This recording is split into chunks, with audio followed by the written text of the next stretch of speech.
caritas conocidas que veo por acá adelante, por acá, estos chiquitos. Las profes, ¿cómo están allá? Qué lindo verlos a cada uno de ustedes. Bueno, sepan, disculpamos, nos desbordó nuestro espacio. Ahí tuvimos un inconveniente con la silla, pero vamos a tratar de solucionar ahí para que estén cómodos y puedan escucharlo a Juan. Así que ahora enseguida vamos a ver si podemos conseguir 2 o 3 sillas más.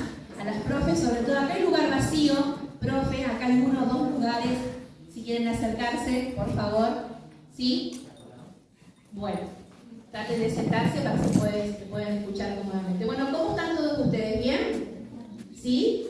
Bueno, para nosotros hoy es un día muy especial en la Casa de la Cultura y desde el gobierno de la Ciudad de Las Toscas, brindar este espacio de malvinización, le llamamos nosotros, ¿no? Un espacio que comenzó hace mucho tiempo atrás y sigue caminando pasito a pasito y que año a año vamos brindando a los alumnos, a las instituciones, distintas charlas en torno a esta causa, a la causa malvinense. Aquí sé que hay alumnos o alumnos de ustedes de SOPI 8125, si dije bien, ¿no? Que han sido distinguidos por el Consejo Deliberante, ¿o no? ¿Sí? Han sido... No son ellos, pero merecen saber, no sé si ellos saben, si se les comentó, los compañeros de ustedes fueron distinguidos por el Consejo Deliberante la semana pasada, donde me han hecho participar a mí también, para entregarme un dispositivo, para tener aquí en custodia y en archivo del trabajo que ellos vienen realizando, que realmente es destacable, ¿sí? Jóvenes que están trabajando una causa de la historia, de nuestra historia de Argentina, que cada día se va conociendo y se va sabiendo más. Así que bueno, darle la bienvenida a cada uno de ustedes, a sus profes por estar esta mañana aquí, esperando que sea una mañana más que provechosa, buscando reconocer y saber la verdadera historia de Malvinas, que por ahí hay cosas que nos pintan o nos cuentan de una determinada manera que no es, ¿sí? Así que hoy vamos a escuchar y le damos la bienvenida, un aplauso para él.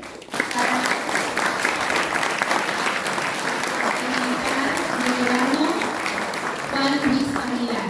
Y lo dejo al señor Antonio, que es su amigo entrañable, para que él pueda presentarlo también. Bienvenidos, que disfrutemos, bienvenidos y bienvenidos cada uno de ustedes y que disfrutemos de este momento. La escuela técnica y los 2 grupos. Docentes, directivos, alumnos, gracias por venir. Hoy es el día de la reafirmación por los derechos de las Islas Malvinas. 10 de junio, un día muy especial. El amigo Juan Luis Aguilar, con tan solo 22 años, siendo cabo primero del Ejército Argentino, del Arma de Comunicaciones, de la sección Comando, arribó a Malvinas en los primeros días de abril de 1982. En ese entonces éramos más de 150.000 efectivos en el ejército argentino. Por supuesto que cuando nos enteramos que sucedió la toma de Malvinas, todos queríamos estar ahí. Pero él es uno de los privilegiados que juró la bandera hasta perder la vida y fue elegido para defender a la patria en las Islas Malvinas. Reitero, joven, que apenas con 22 años, a punto de cumplir 23, él le va a contar ahora, porque cumple años el 22 de junio, y el 22 de junio, siendo prisionero, lo estaban embarcando a una de las naves para traerlo hacia el continente argentino. Reitero, él es Juan Luis, nosotros lo apodamos desde siempre, desde el año 1977 que ingresamos al ejército, como el Mono Aguilar. Salteño de nacimiento, hace muchísimos años vive en el conurbano bonaerense y es nuestro héroe nacional. Así que para ustedes también tengo que mencionar y agradecer a la Asociación Sanmartiniana de Florencia, que hoy está presente con nosotros y que siempre luchó, peleó y divulgó la causa de Malvinas, así que muchísimas gracias a los profesores que están presentes. Juan, es todo tuyo. Hola, buenos días. Gracias, Antonio, por tu presentación. Gracias, como siempre, mi querido amigo y hermano de la vida, que nos encontramos ya por el año 77 y a partir de ese momento, bueno, nuestra amistad cada vez va creciendo más. Bueno, estoy acá ya por cuarta vez, 3 veces vine justamente invitado por el gobierno de La Tosca y por mi querido amigo que organiza siempre el homenaje por el 2 de mayo al Consejo General Belgrano y por supuesto al héroe nativo, Emilio Casal. Bueno, hablemos de Malvinas, que para eso justamente nos reunimos, gracias a la Asociación Sanmartiniana, que es lo que me gusta, que realmente se siga malvinizando, que es lo que hago yo siempre en colegios y en otros lugares, en algunas provincias. Bueno, si en algún momento me trabo o algo, a veces el sentimiento es fuerte y vuelve el recuerdo. Hablemos de Malvinas hoy. Ya te pido disculpas a los profesores, maestros que pueden ya haber enseñado a los chicos sobre todo lo que es la historia de Malvinas.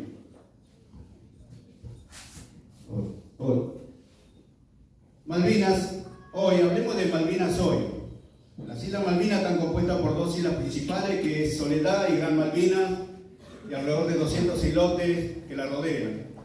Está aproximadamente a 400 kilómetros del continente, de la altura de Mesopotamia, Río Gallego, y está conectada por una plataforma submarina, a la cual por eso los territorios siempre se consideran de que pertenecen a un mismo lugar, a un mismo país.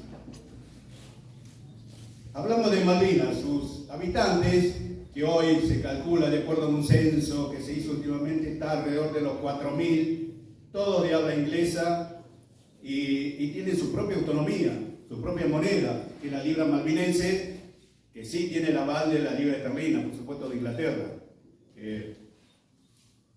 También está compuesto por hoy en día unas fuerzas armadas que ha tomado precaución después de la guerra de Malvinas, el Reino Unido, que se calcula entre 12.500 a 15.000, de lo cual por supuesto nunca vamos a saber la verdad cuál es la cantidad.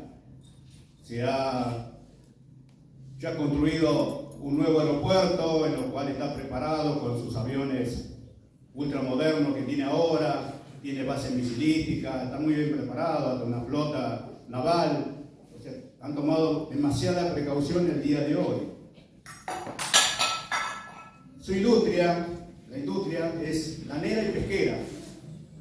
No recibe ninguna ayuda de Inglaterra. Se maneja con sus propios beneficios, con sus propias manos de obra que ellos tienen. Importan, tanto como exportan lo que es la fabricación de lana, exportando lanas, cuero, carne de oveja y toda la parte de lo que es pesquera, ¿no? Que es la principal, tanto como peces, diversidad de peces, calamares, lobo marino, época de ballenas. Eso es la parte y también tienen un ingreso que es el turismo. Hoy en día el turismo en Malvinas tiene mucha afluencia de países extranjeros que van a visitar Malvinas. Después de la guerra, un tiempo después, se abrió lo que es el turismo y hoy en día es uno de los ingresos que tiene bastante importante en las islas. De importar, importa todo, porque no tiene ninguna fabricación de nada. Importa el combustible, los alimentos, las bebidas, la ropa, los materiales de construcción, la madera, y los principales países que abastecen son España, Francia y algo Inglaterra. Imagínense, algo Inglaterra. Y ellos se consideran ciudadanos ingleses. Que hasta el día de hoy, no sé, ustedes que están en esto, si sabrán que ya son considerados ciudadanos ingleses o no. Hasta hace poco no. Todavía seguían siendo, sí, dependientes ingleses con todo, pero no eran directamente ciudadanos ingleses. Por eso ellos en sus documentos en su nacimiento, acta de nacimiento, figuran como nacimiento natural, no como ciudadano inglés ni nada, es nacimiento natural. O sea que si el día de mañana Argentina puede recuperarla, ellos pueden sacar documento argentino también. Si hablamos de lo que es el territorio en sí, parte rocosa, montañosa, con algunas praderas, sobre el relieve, lo que es el pasto en sí está compuesto por parte con una gramilla, que ellos la llaman tutsi, algo así, que cría más o menos alrededor de 1 metro, que es en parte, en algunos lugares, donde ellos armaron la granja. En ese lugar armaron las granjas donde tienen el criadero de ganado ovino, las ovejas. En otra parte, que la mayoría, porque la parte de arboleda, de árboles, es muy poco, es muy raro. Eso está solamente donde el pueblo, pero no, son muy pocos los árboles que hay, o en algunas estancias, en algunas granjas. Después el resto del terreno es de una gramilla que ellos la llaman turdeca, el pasto turdeco, que es la turba llamada por nosotros, la turba malvinera, que es una gramilla de alrededor entre 5 y 10 centímetros, bastante seca. No la vi en la época que tuvimos nosotros, no la vi verde, así que si en otra época está verde no lo sabría decir.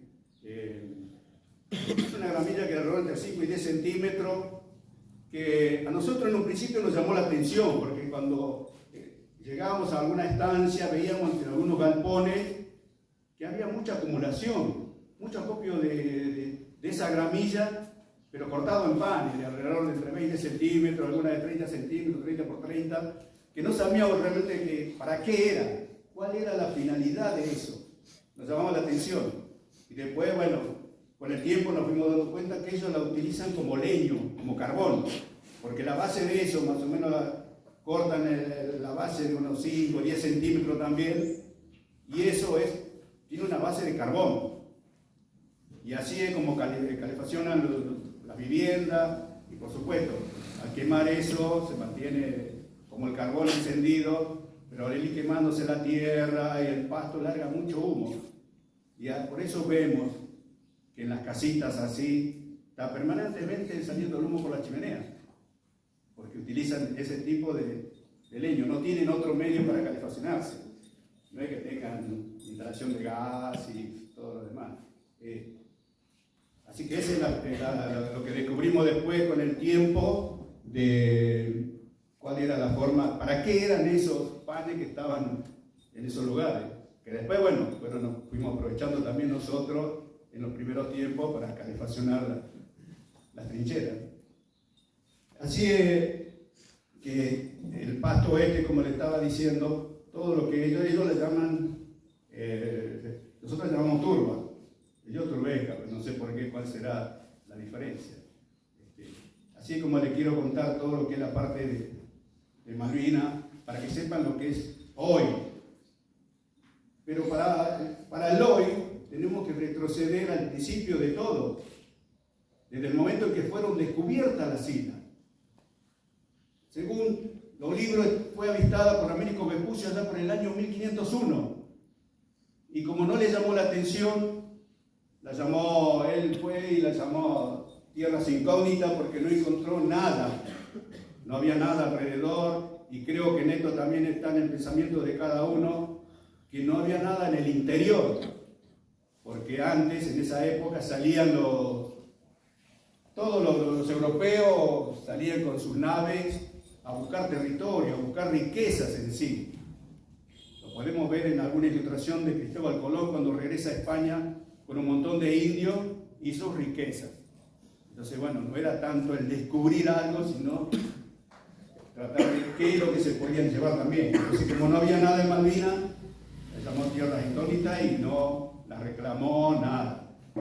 Después, allá por el año 1520, sí, en la expedición de Magallanes, hay un barco que algunos piensan que se sublevó a esa expedición, otros dicen que se extravió, y al estar volviendo se encuentra con las Islas Malvinas. En esa nave, marinero Esteban Gómez se llamaba, este hombre, se encuentra con las Islas Malvinas Y él sí la registra para España. Cuando vuelven a España la registra. Y Malvinas son registradas con el primer nombre como las Rebeldes. Ese es el primer nombre que recibe las islas. Y así, bueno, van pasando los años.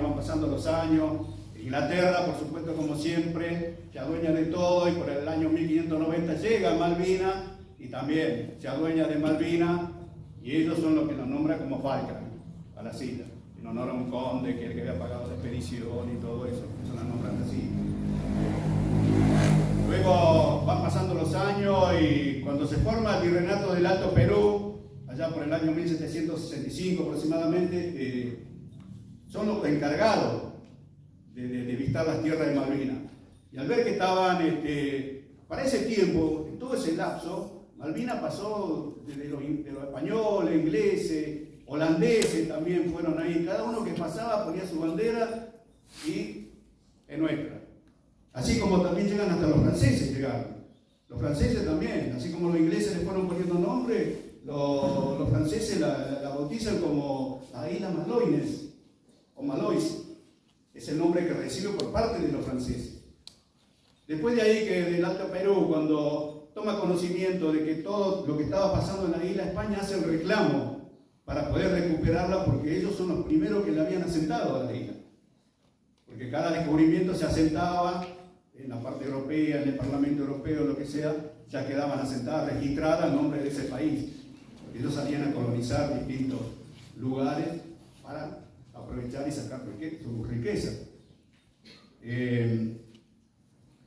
Ahí donde, bueno, España la reclama y el que tiene voluntad de devolverla y la devuelve a cambio de un pago de Francia. España tuvo que pagarle a Francia para poder recuperar las islas en esa época. Luego, Inglaterra, como siempre, no quería dejar, porque tenía una parte también ahí, no quería dejarlo, y ahí casi se produce una guerra entre España e Inglaterra por las islas, ya en esa época, estamos hablando en el 1765 algo.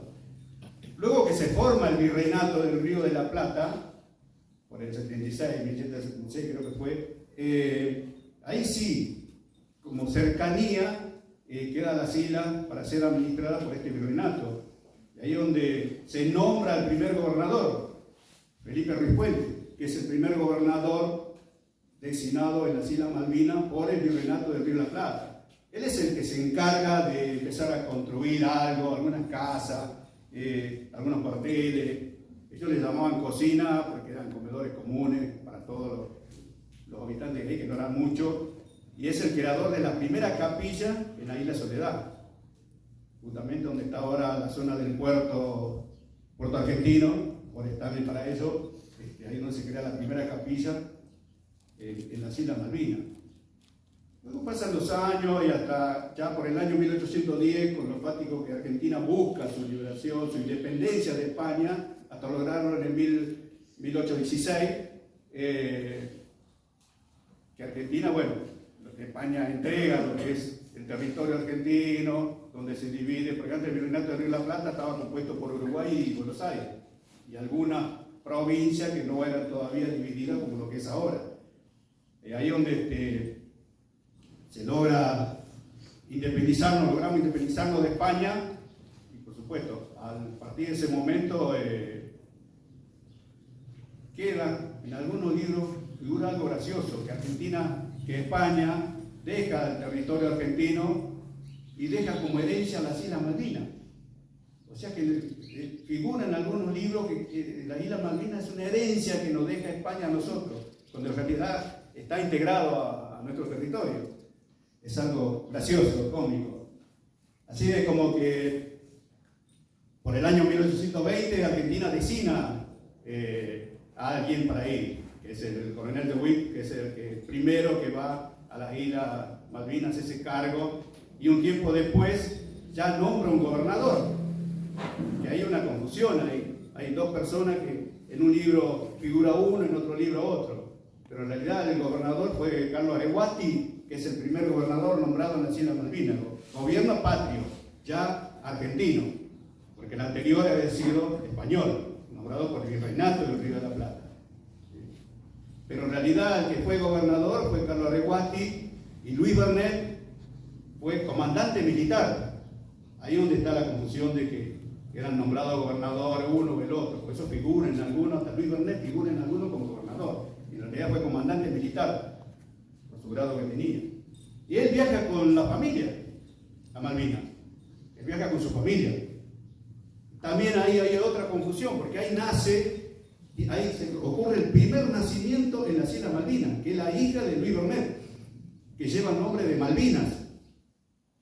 Que todos pensaban de que las Islas Malvinas llevaban el nombre por honor a la hija, por el primer nacimiento y todo, y que en realidad fue al revés, porque las Islas Malvinas ya se llamaban Islas Malvinas, y él le pone el nombre en homenaje a las islas. Y las Islas Malvinas fueron nombradas cuando Francia le entrega, que se llama Maloines, las islas, los españoles consideran que la traducción de esa palabra era Malvinas, y por eso le queda el nombre de Islas Malvinas, cuando ya en el 65, cuando España recupera las islas.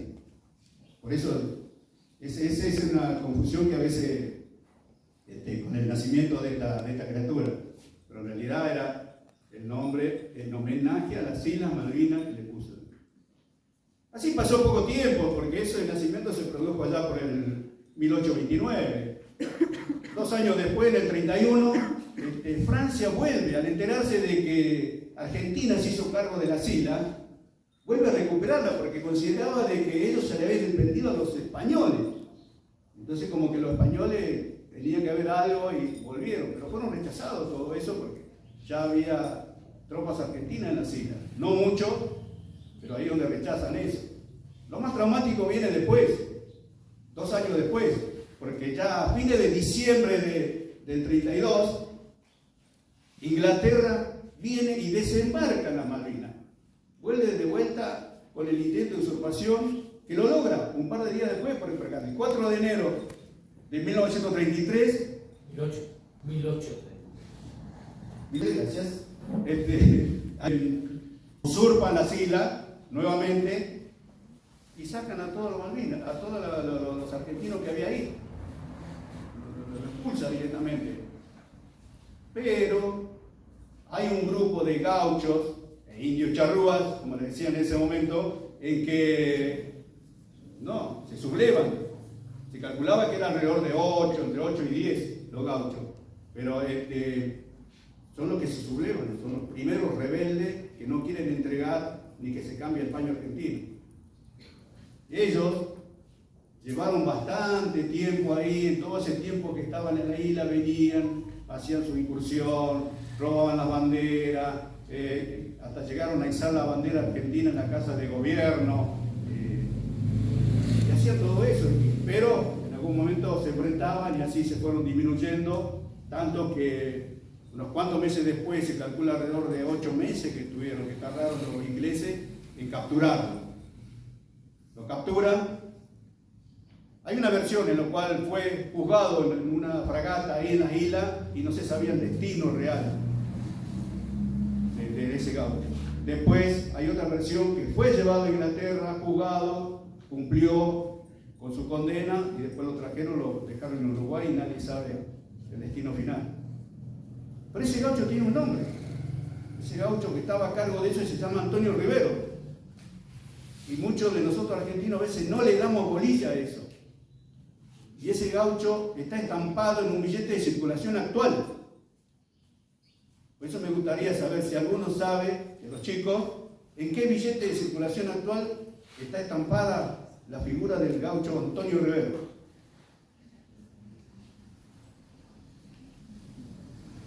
¿O alguien lo sabe?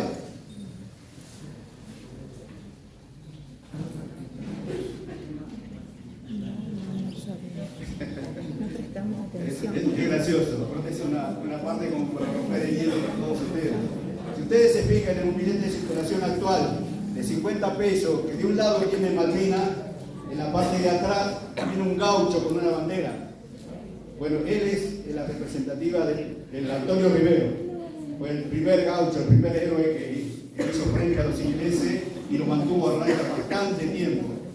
y tuvo que caer prisionero por falta de suministro, por falta de armas, y bueno, ya toda la gente que estaba poblando las islas ya no lo aceptaba en ningún lado, entonces tuvo que caer prisionero. Pero Antonio Rivero, recuerden bien, en las Islas Malvinas, el billete adverso tiene la imagen de ese gaucho, la representación de Antonio Rivero.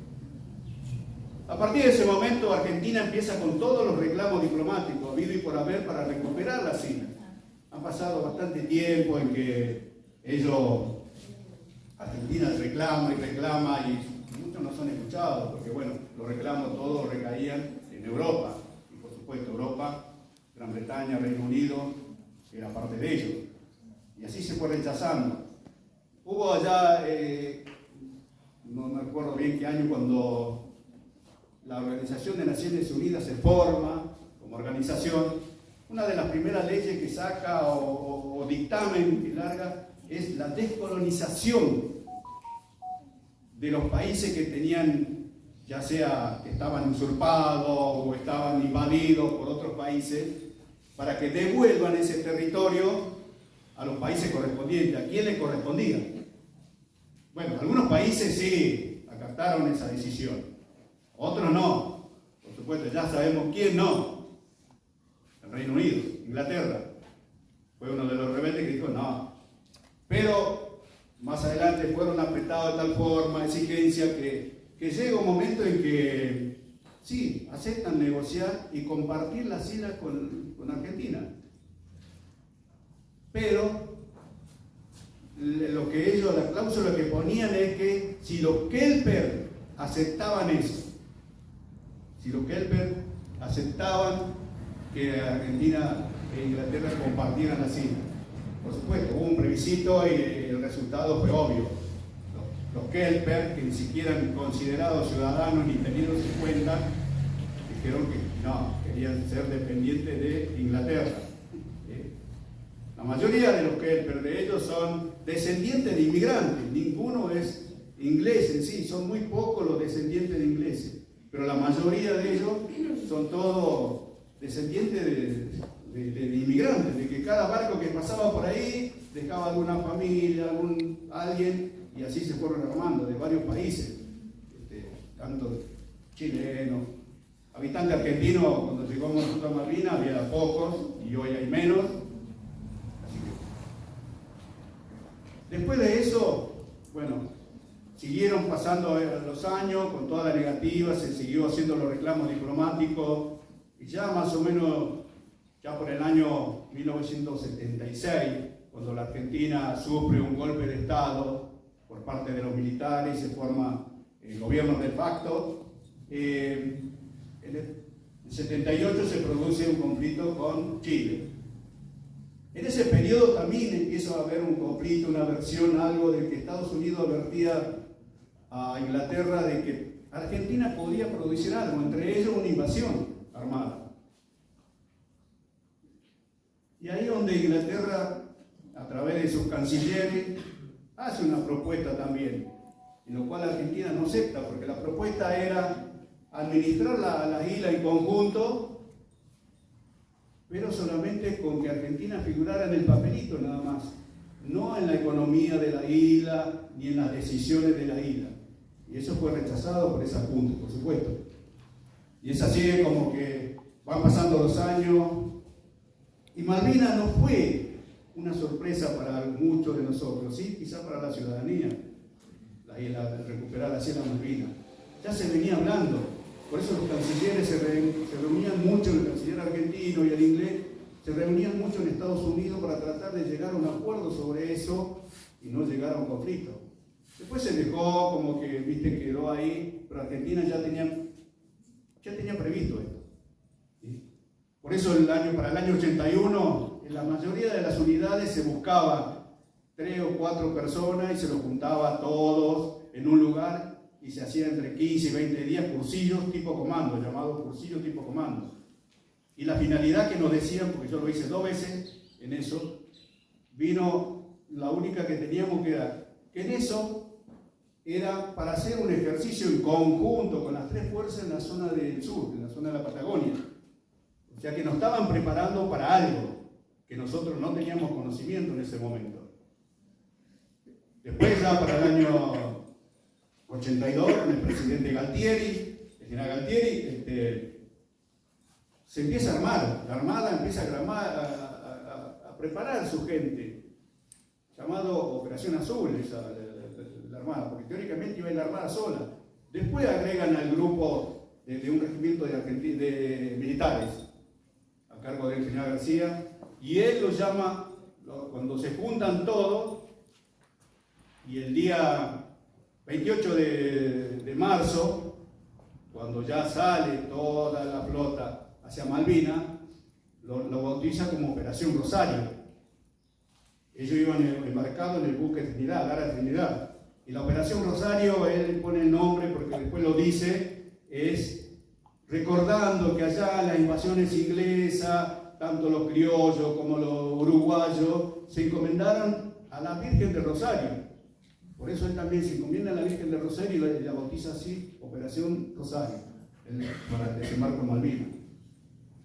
No solamente fue el Santísima Trinidad llevando a la gente, fue el árabe Hércules, quien es el que marcaba el camino, fue acompañado por el Sobral, por el García, por el Pi, Burchaga. Entonces, varios buques fueron en esa misión, hasta el portaaviones 25 de mayo. El 25 de mayo también acompañó hasta cierta distancia porque era el encargado de cubrir la parte aérea por cualquier cosa. Ya cuando llegan a la madrugada del 2 de abril a Malvinas, el desembarco se hace a cercanía del puerto argentino, de Forestales para ellos. Un grupo se dirige hacia lo que es el cuartel de Royal Marine, y ahí donde toman prisioneros a la mayoría de los soldados ingleses que estaban descansando. Otro grupo se dirige a la zona del puerto para tratar de cortar todo tipo de comunicación. Y el otro grupo se dirige a la casa de gobierno, para tomar la casa de gobierno. Y ahí es donde se produce el primer cambio de disparo, donde cae herido de muerte el capitán Giachino, que es el primer muerto en Malvinas. A partir de ese momento, bueno, todo lo que fueron los soldados que fueron ingleses, que fueron capturados en ese momento ahí, tomados prisioneros, y ya después vienen trasladándolo hasta Uruguay, donde se hace la entrega vía diplomática a la embajada inglesa. En ese momento empiezan todo lo que es el transporte de tropas a la isla. Se utiliza aviones, el Hércules, los Fokker, aviones de aerolínea, donde a la mayoría se les sacaran los asientos para que haya más lugar para transportar las tropas y tanto los pertrechos, ¿no? También se ha utilizado al almirante Irizar, el rompehielo que tiene la Argentina, se utilizaba porque tiene mayor capacidad de transporte y todo, a eso, al Sobral, al Guerrico, que el Guerrico, junto al submarino Santa Fe, son los que van hacia la Georgia. Y ahí es donde, bueno, desembarcan ellos en la Georgia. Pero eso lamentablemente duró muy poco. O sea, el puesto de argentinos ahí en la Georgia. Después de ahí, cuando se empieza a llevar toda la gente, lo que es Malvinas, que se empieza a poblar, bueno, la gente que desembarcó es la que vuelve al país nuevamente. Y ya se empieza a hacer el relevo de toda la gente que iba de acá. Bueno, desde ese momento yo puedo contarle mi experiencia de vida, a partir de ese momento, ya, porque bueno, ya contamos todo lo que es la historia de Malvinas y su autoridad. Mi experiencia de vida a partir de ese momento,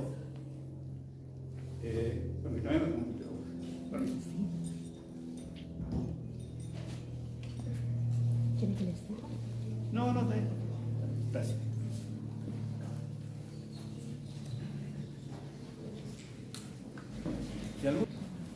Quedó la intriga del billete de alguno, ¿eh? No lo sabía. Bueno, seguimos.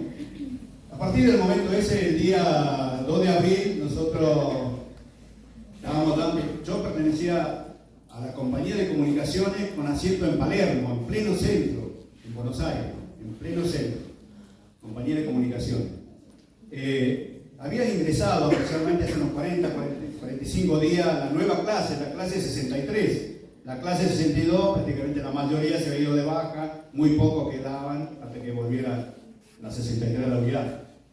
Nos encontramos en la zona de Mercedes, a unos 150 kilómetros más o menos de ahí de nuestra unidad, y esa madrugada yo era muy estricto con mis soldados, siempre lo tenía controlando en todo, tenía un grupo de 12 soldados, a los cuales yo instruía, y me acuerdo que siempre salía de noche a ver si estaban bien acostados, si estaban en su carpita, que no hayan salido por ahí, nada de escaparse. Eran pibes jóvenes todavía, muy jóvenes. Y así a la madrugada, me acuerdo que, no sé, si eran 6 de la mañana, 5 o 6 de la mañana, iba pasando por una carpita y escuché una radio. Y hablaba de Malvinas. Entonces abrí la carpita de ellos y digo, ¿qué pasó? Y ahí me dicen, Pedro, recuperamos la Malvinas, todo contento, toda alegría. Y uno está sin entender nada, porque uno está yo concientizado en lo que era la instrucción para ellos, en lo que tenía que manejarlo, que ellos dependían de mí. Y así es como que me entero. Agarro, me voy hasta la carpa del jefe, que también ya se estaba enterando de todo, y bueno, esa fue la forma que nos enteramos de la recuperación de Malvinas. Ahí quedamos 2 días, dando un resto de instrucción. Hasta ese momento, el soldado lo único que conocía, la clase en la cual estaba instruyendo, lo único que conocía era agarrar el fusil. No sabía ni cómo se cargaba, ni cómo se manejaba, ni cómo se desarmaba, nada, porque toda la primera parte de lo que es la incorporación del soldado es orden cerrado. El orden cerrado es vestirlo, enseñarle a pararse firme, a saludar y a desfilar. Esa era la primera etapa que teníamos, y bueno, eso lo habíamos hecho en el cuartel, ya cuando venía el otro periodo de campo para que se vayan adaptando. En el ejército siempre la instrucción era prepararnos para la guerra, cosa que sabíamos que no estaba dentro de las posibilidades de la fuerza en sí, hasta, bueno, la Malvinas. Después te digo, estamos en el campo y ahí era el momento de que estamos empezando a dar la instrucción del fusil, de mostrarle cómo era el fusil, cómo se desarmaba, cómo se limpiaba, cómo era el cargador, cuántas municiones llevaba, enseñarle a cargar y todo eso. Pero todavía no había llegado ese tiempo, porque hacía unos días que habíamos llegado al campo, así que el soldado de la clase 63 que fue a Malvinas, y lo tengo que decir yo como militar de carrera, sí, tuvimos que enseñarle a disparar en la sidra a esos chicos, porque cuando recibimos la orden de volver a la unidad, desarmamos todo y volvimos a la unidad, y ahí tuvimos 2 días en la unidad y empezaron a llegar los soldados de la clase 62 que se habían ido de baja ya. Lo empezaron a llamar para que vengan a incorporarse, ahí lo empezaron a vestir, a entregarle equipo y todo. Pero nunca pensábamos que esta unidad, destinada en pleno Palermo, pleno centro, capital, que los podían mandar a Malvinas. Lo único que pensábamos era, no van a llevar a otra unidad, o por ahí nos llevan a Bahía Blanca, Mar del Plata, algún lugar de la costa, como para reforzar ahí los lugares para la seguridad. Pero ya cuando lo empezaron a entregar todo equipo, armamento, empezar a armar los grupos, que lo cual a mí me ordenan armar el grupo de 12 soldados también, 6 de la clase 62 y 6 de la 63, para que los mismos de la 62 también nos pudieran enseñarle algo a estos chicos. Nos arman, y el día 8 de la mañana, el día 7, ya nos entregaron ya más equipo, y bueno, ya nos empezaron a hablar algo del viaje al sur. El día 8 de la mañana ya empieza a subirnos los micros, estamos hablando siempre de abril. Subimos los micros y fuimos hasta el Palmar, todo un parque militar. Y de ahí subimos a los aviones y nos llevaron hasta Comodoro Rivadavia. Y Comodoro Rivadavia, nosotros de acá saliendo con una temperatura 24 grados, 26 grados, remangados. Cuando llegamos a Comodoro Rivadavia a las 7 de la tarde y nos abrieron las compuertas del avión, no sabíamos qué ponernos. Íbamos a poner al compañero que teníamos ahí al lado, ponernos arriba nuestro. Porque el frío que hacía, ahí es donde empezamos a sentir frío, lo que era el frío de verdad. Que no sabíamos, encima con el bolsón todo armado, empezar a desarmar para buscar una chaquetilla, un pullover, algo para ponernos. Bueno, en ese lugar tuvimos un día más, hasta el otro día, el día 9 a la mañana nos entregan, ahí donde nos entregan el duelo. Este es el llamado duelo. Este es el mejor abrigo que tuvimos en Malvinas. Es el mejor abrigo. Bueno, aparte del calzoncillo largo, unas medias gruesas que se usan en el sur, distintas a las que usábamos nosotros acá en la zona de Buenos Aires. Y los guantes. Este abrigo lo cuidamos como oro porque era el que nos abrigaba bien. Así que nos embarcaron a la tarde ya sin saber, realmente sin saber a dónde íbamos, pero bueno, nos imaginábamos que si ya estamos en Comodoro y tomamos otro avión, bueno, quedaba una sola opción, no volver a Buenos Aires, íbamos a otro lugar, más con todo el abrigo que nos habían dado. Así llegamos a Malvinas la nochecita entrada, y era tan rápido el desembarco que prácticamente el avión, no sé si se llegaba a detener, teníamos que ir saltando, se abrieron todas las compuertas al costado y saltando. Y el viaje fue bastante cómodo, Nosotros decíamos cómodo para nosotros porque íbamos sentaditos, ahí entre los brazos, entrelazados los brazos, bien sentaditos con el bolsón para este equipo acá adelante, el arma, y por supuesto apoyado en la otra fila que iba atrás. Así viajamos todos, creo que habrán visto fotos de todo eso, de cuál era la forma que nos llevaban. No es que íbamos en asiento de primera, ojalá vestido de segunda, pero estábamos muy cómodos ahí, viajábamos muy cómodos con eso. Así es como que llegamos a Malvinas y al empezar a alargar y todo, nos designan un lugar cerca del aeropuerto porque ya estaba llovinando, estaba todo oscuro, frío, mal. Nos ordenan armar las carpas para hacer noche ahí. Bueno, empezamos a juntar los paños de carpa. Las carpas se arman en 2 paños, cada hombre lleva un paño, por eso la carpita se comparte entre 2. Ahí donde armamos las carpas con un compañero.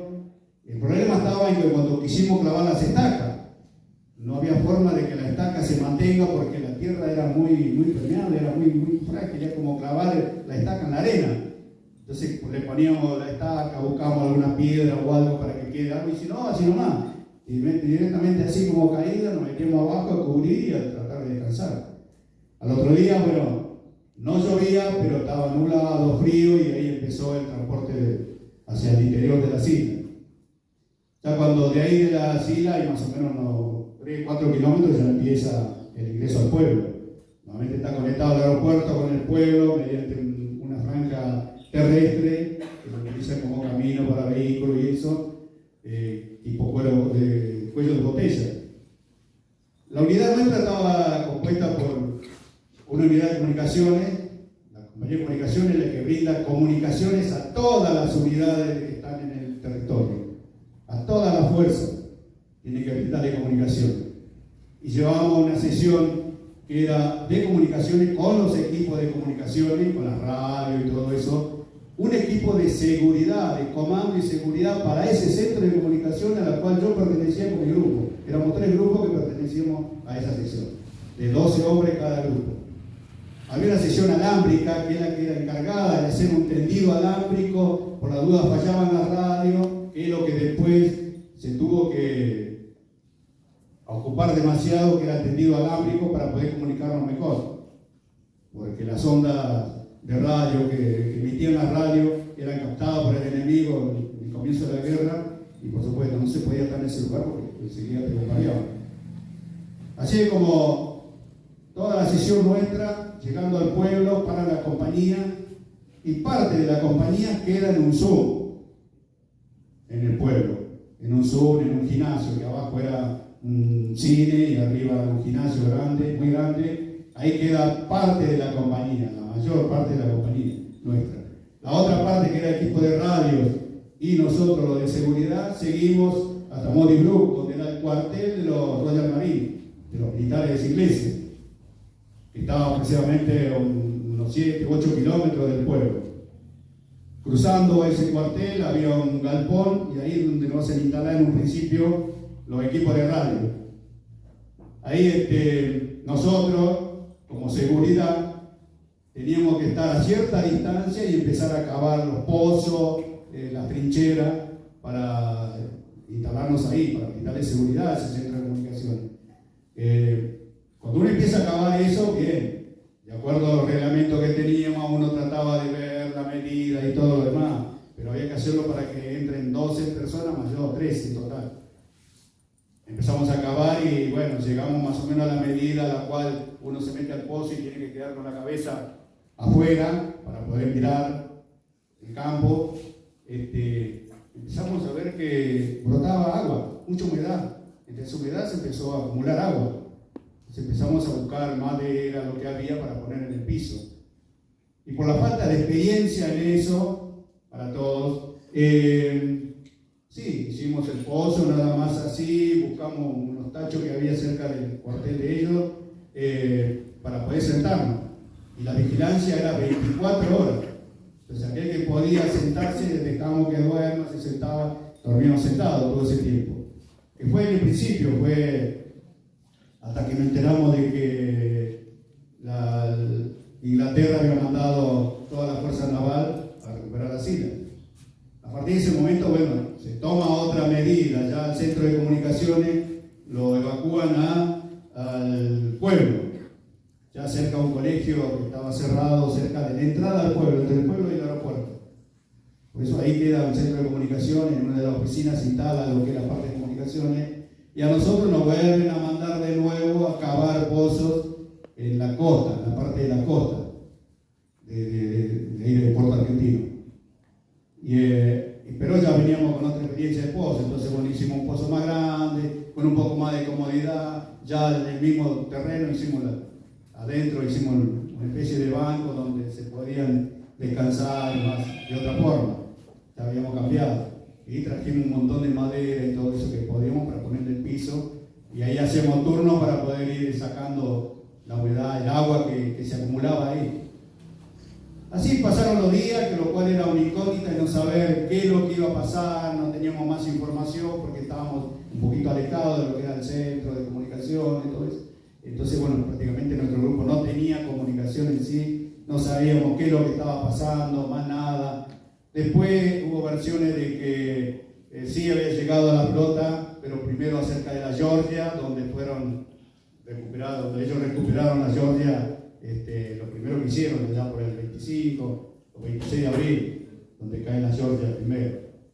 Y ahí es donde, bueno, lamentablemente se hunde el submarino al Santa Fe. Y ahí es capturado, bueno, un hombre famoso que estaba a cargo de ahí, como era el teniente Astiz, creo que un hombre que lo habrán sentido nombrar. Después de eso, la casualidad, cuando llegan los comandos, que yo estaba cerca de lo que era que veía cuando ellos entraban, todos los vehículos que iban al aeropuerto y todo lo demás, venían caminando la gente de los comandos, porque se forma acá la compañía de comando, justamente para esa fecha, para el 26 de abril, más o menos, el 25 de abril, cuando van llegando allá a Madrid.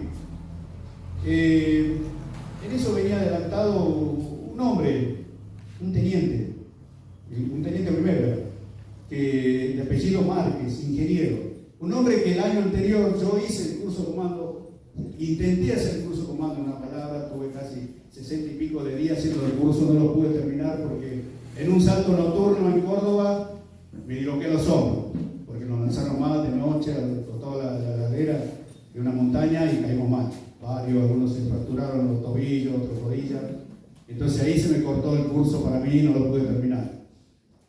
Pero cuando me encuentro con este hombre, con este comando, ya que había sido mi jefe de grupo, bueno, nos saludamos, qué sé yo, toda la algarabía y todo lo demás, porque encontrarnos en Malvinas, como él dijo, no, yo lo quiero conmigo, lo quiero en mi unidad, y se convocan a auxiliares, no como hombre comando, sino como auxiliares a la compañía de comando.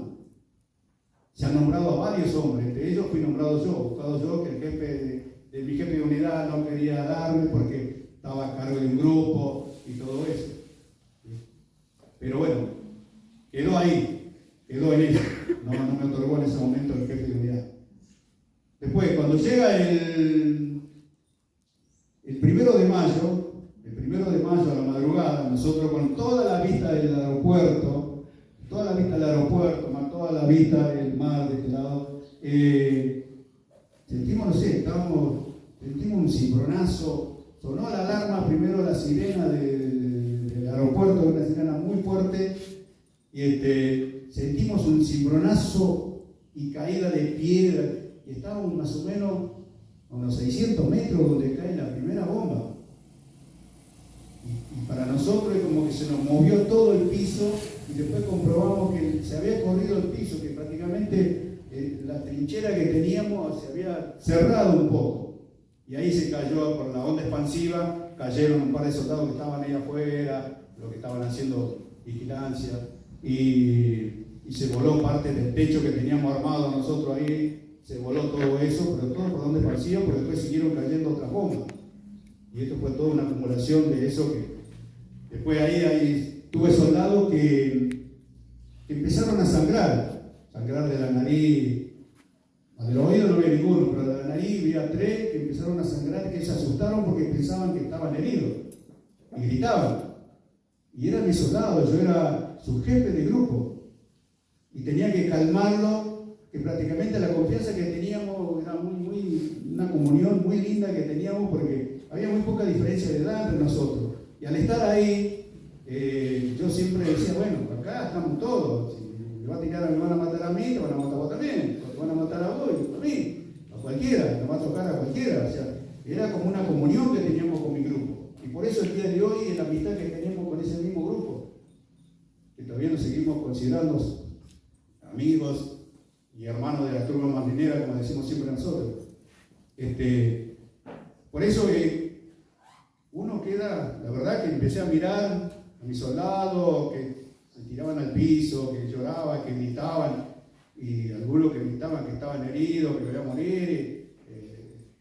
Yo con 22 años tuve que madurar y ponerme en el puesto que yo tenía designado, que era jefe de grupo, y empezar a calmarlo, gritarlo, ordenarle para que pudiera reaccionar. Y así lo pude calmar a esos chicos, pero ese momento en lo cual se tiene miedo, y yo tuve mucho miedo y lo reconozco y no tengo vergüenza, porque nosotros como seres humanos nacemos con miedo, por supuesto que nacemos miedo. ¿Cómo después lo adaptamos a nosotros? Es la cuestión. Y el miedo es bueno, porque el miedo nos mantiene vivos, nos mantiene alerta. Eso es bueno. Y a partir de ese momento, bueno, tuve que madurar como jefe de grupo y ponerme en el puesto que yo había seleccionado. Que esos 12 chicos que estaban ahí, sus vidas dependían de mí. Ese fue lo que yo pensaba, y a partir de ese momento, bueno, empecé a tomar conciencia de quién era yo para ellos, en realidad. Cuál era mi misión. Y gracias a Dios la pude cumplir, porque esos 12 chicos volvieron con vida al continente. A pesar de que yo lo dejé después, porque después llega la orden cuando empiezan todos los ataques. Con esto quiero decirle que lo que pasó el 2 de mayo con el crucero General Belgrano nos enteramos como 2 o 3 días después. Y para eso quiero dejar un párrafo aparte por el crucero, comentarle algo del crucero. Después siguieron los días, y para allá, para casi después de mediados de mayo, bueno, los comandos se desparraman por el interior de la isla, haciendo incursiones donde tienen bajas, donde van a combatir. Porque la misión del comando es incursionarse dentro de las líneas enemigas y tratar de capturar todo tipo de información que sea bueno para las fuerzas propias. Esa era la misión de los comandos. Por eso trataban de infiltrarse en algún lugar, eran emboscados, eran tomados prisioneros, muertos. Y así es como que por falta de personal del hombre de comunicaciones, este teniente primero me hace todo lo posible para que vaya a su grupo. Y ahí me integro a la compañía de comando 602. En ese momento estaba el mayor Rico y el segundo era el mayor Pedernera. Ahí se empiezan todas las incursiones. Yo no salía en incursiones, solamente tenía que preparar el equipo y estar atento a todas las comunicaciones que se recibían la compañía para poder informar al resto de las unidades. Pero para el día más o menos 28 de mayo, 29, salió a hacer una incursión un grupo de comando. Entre ellos, este joven teniente primero, que había sido mi instructor el año anterior, teniente primero Márquez, a la zona de Brukov. un lugar, un cerro donde se creía que había un grupo de observadores ingleses y en realidad no era un grupo sino que era toda una sesión de comando. Los SATs ingleses eran comandos, especialistas en combate. Y ahí reciben una emboscada donde se desparraman los comandos y cae herido de muerte él, el teniente primero Márquez y el sargento primero Blas, un salteño, con lo cual hablábamos muchísimo, yo como salteño, él como salteño, o sea, como provinciano teníamos mucho para hablar porque éramos del pueblo cercano, así que siempre estábamos hablando con él. Y en esa misión tuve que salir, fue mi primera misión de incursión a un lugar, integrar una sesión comando. Yo sin serlo, solamente había tenido conocimiento del año anterior. Yo con mi equipo de radio en el pecho, la mochila atrás, todas las carteras al costado, con todos los mapas y todo lo demás, porque realmente yo era el hombre de comunicaciones, tenía que informar qué es lo que estaba pasando. Y así llegamos a ese lugar, empezamos a ver algunos comandos que estaban dispersos por ahí, y ahí es donde se le encuentra a estos dos hombres realmente ya muertos. Y fue lamentable porque era el hombre al cual yo apreciaba demasiado y al otro, como éramos provincianos, hablábamos mucho y comentábamos nuestras vidas. Y lamentablemente fue un episodio muy feo todo eso. Y ahí es donde se producen, al estar regresando, se produce el primer encuentro y fue mi bautismo de fuego en realidad de combatir. Porque había tenido mi bautismo de fuego en el bombardeo, pero estaba alejado de ese lugar. Pero acá, bueno, sí, ver al enemigo al frente y tener que combatir por tu vida. Un lema que viene en los comandos era: mata si no te matan. Y lamentablemente, hoy en día uno recuerda eso y lo que menos, yo como ser humano, como no sé si te pasa todo, no quiero saber si maté a alguien. No quiero saber. Creo que no debe ser lindo para nada. Pero bueno, ahí fue mi bautismo de fuego, entre cruces de disparo, por todo lo demás. Y yo como hombre de comunicaciones tenía que informar la posición para que la artillería pueda bombardear ese lugar y poder nosotros salir. Entonces, nosotros la visión que teníamos, y en realidad era la que nos salvaba la vida, era encender el equipo de radio, ya con el mapita, sabiendo de memoria cuál era la latitud, los minutos, los grados, todo, era informar, lookout, tanto grado, latitud y todo lo demás, y apagar el equipo y correr de ese lugar.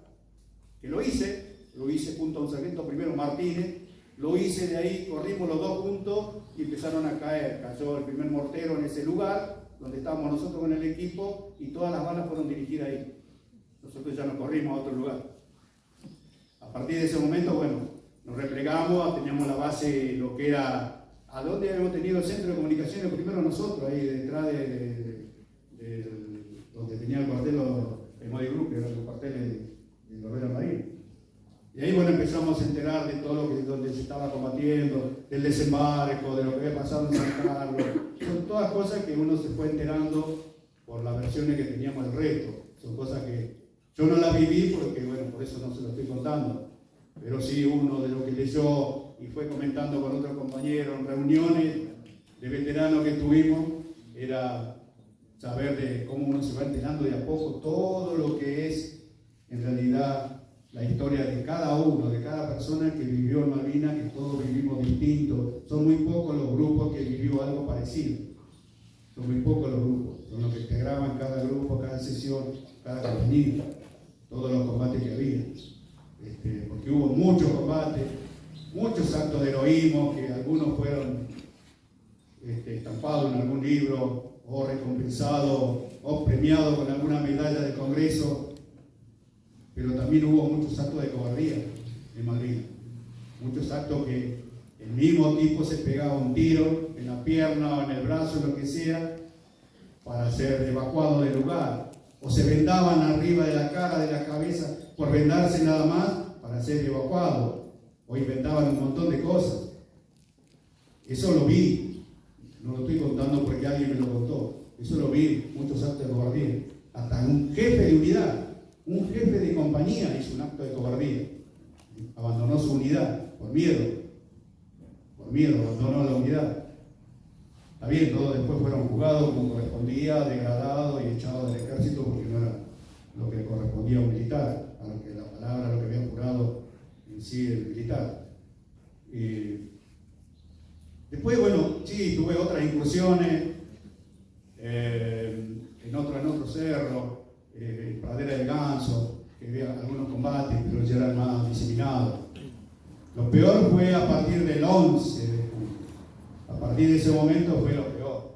El 11 de junio ellos normalmente siempre nos llamaban la atención que ellos atacaban de noche. Pero después comprobamos cuál era el motivo. El motivo de ellos es que ellos no podían ver y nosotros no. Ellos usaban visores nocturnos. La mayoría de ellos tenían visores nocturnos tanto como anteojo o como en el fusil con su mira. Acá las tropas argentinas tenían los jefes de unidades y por ahí había diseminado 1, 2 o algún fusil que tuviera la mira con visión nocturna. No todos teníamos anteojos de visión nocturna. Y bueno, por eso ellos nuevamente siempre atacaban lo más oscuro, los demás de noche eran los peores ataques que se producían.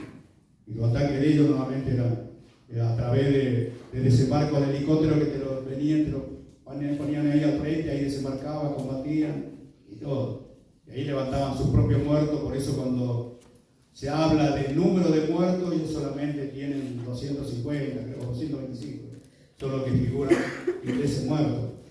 Pero uno que estuvo en el campo de combate vio bastante. Y fueron varios combates, tanto en Tumbledon, Monte Dos Hermanas, Blue Cop, Tomahawk House. Ahí cayeron comandos.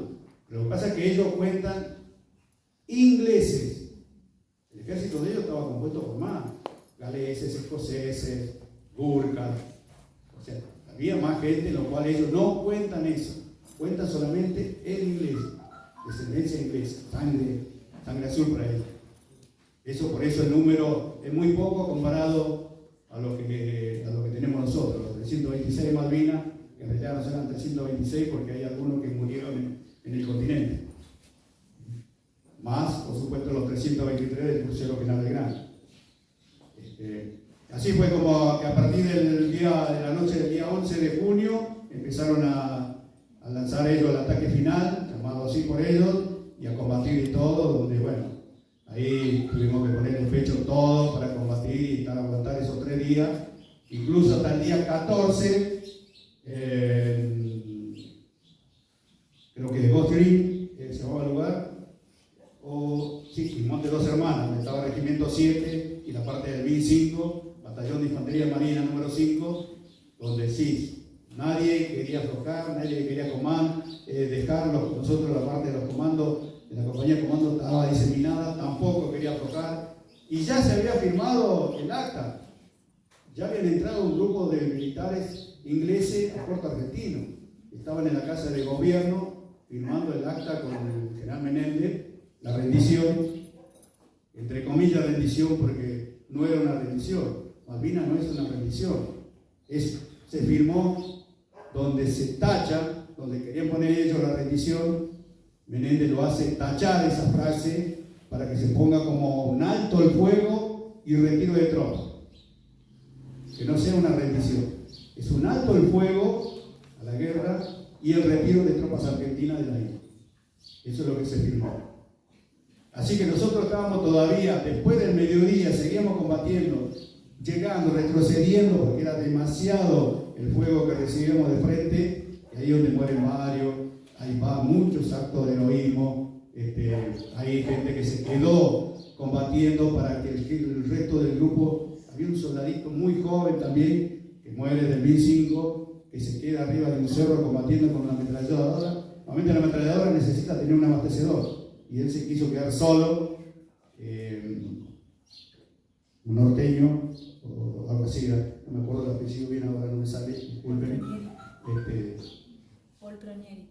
No, Paul Pronieri fue en otro cerro, en Tumbledon o por ahí fue. En Dos Hermanas. Claro, fue uno de los ataques finales. Él fue uno también. Paul Pronieri es otro caso muy particular. Paul Pronieri es un monstruo. gracias a Dios lo tengo como amigo y puedo hablar siempre con él.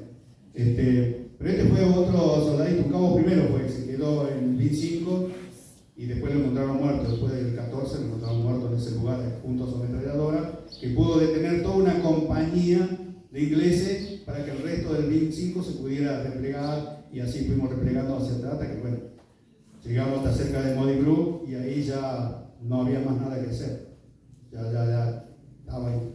Se había recibido la orden a la mañana del alto el fuego, pero no, estaba entre nosotros, no sé si orgullo, después no sé si llamarlo vergüenza, pero algo que uno lo tiene por dentro, en pensar en el país, en algo que realmente lloramos porque no, combatíamos, tiramos, y con varios compañeros llorábamos, levantamos algunos heridos que había para traerlos, porque era algo que no cabe dentro creo que del ser humano, en perder algo. Por ahí, no sé si es orgullo, humillación, vergüenza, no sé cómo llamarlo, pero era algo que nos impulsaba de no querer dejar las armas, y se seguía recibiendo la orden del alto el fuego, nada. Casi tarde noche del 14, el grupo de camiones seguía hasta lo último, siguió hasta que quedó enterrado. El camión más grande que había ahí, un Otomehara, que era el 155 milímetros. O sea, en Malvinas hubo muchísimos actos de heroísmo, y lamentablemente no podemos hablar de la mala conducción o de lo que sea. Ya las cosas, ya, como se dice, en el diario del lunes uno puede decir y leer y enterarse de lo que quiera, de todo lo que uno quiera.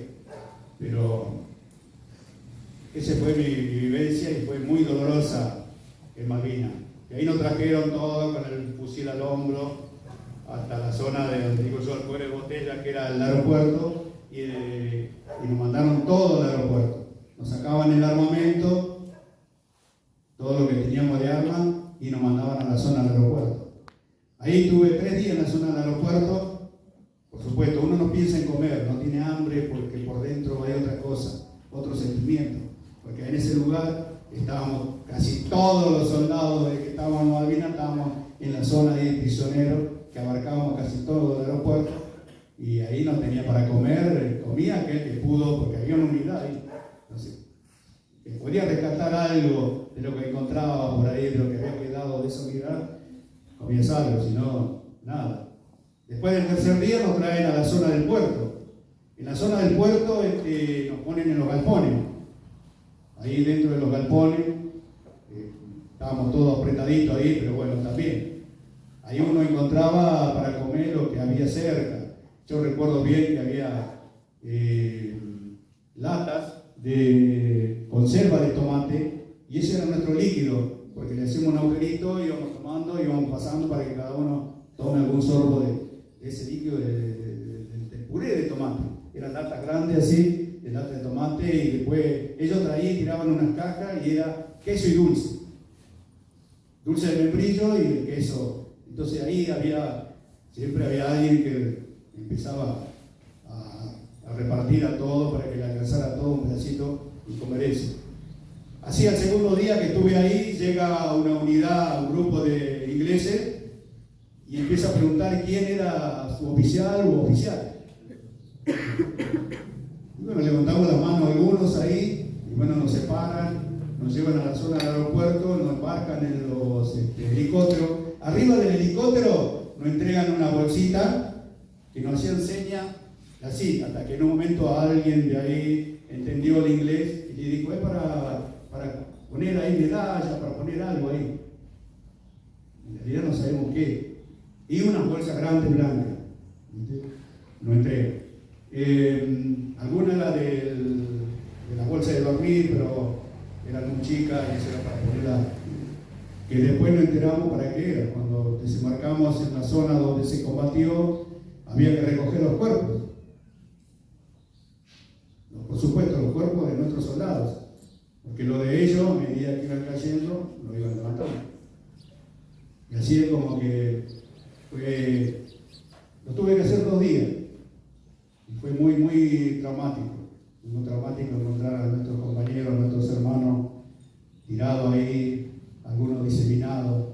Así es como que se fue embolsando todo eso, quizás en algunos, por eso hoy en día vemos que se están reconociendo por nombre las tumbas, porque el primero era en el lugar donde se encontraba, ya sea Darwin u otro lugar, ahí nomás se cavaba una tumba con un tractorcito que tenían, cavaban, ponían los cuerpos y tapaban ahí nomás en ese lugar. Después ellos mismos se encargaron de armar y trasladar todo a lo que es hoy el cementerio en Darwin.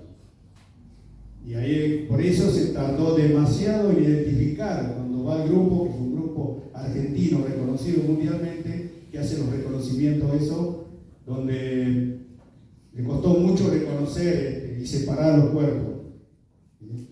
Porque tenían que hacer el ADN y hay ADN que no coincidía con la otra parte porque pertenecía a otro cuerpo.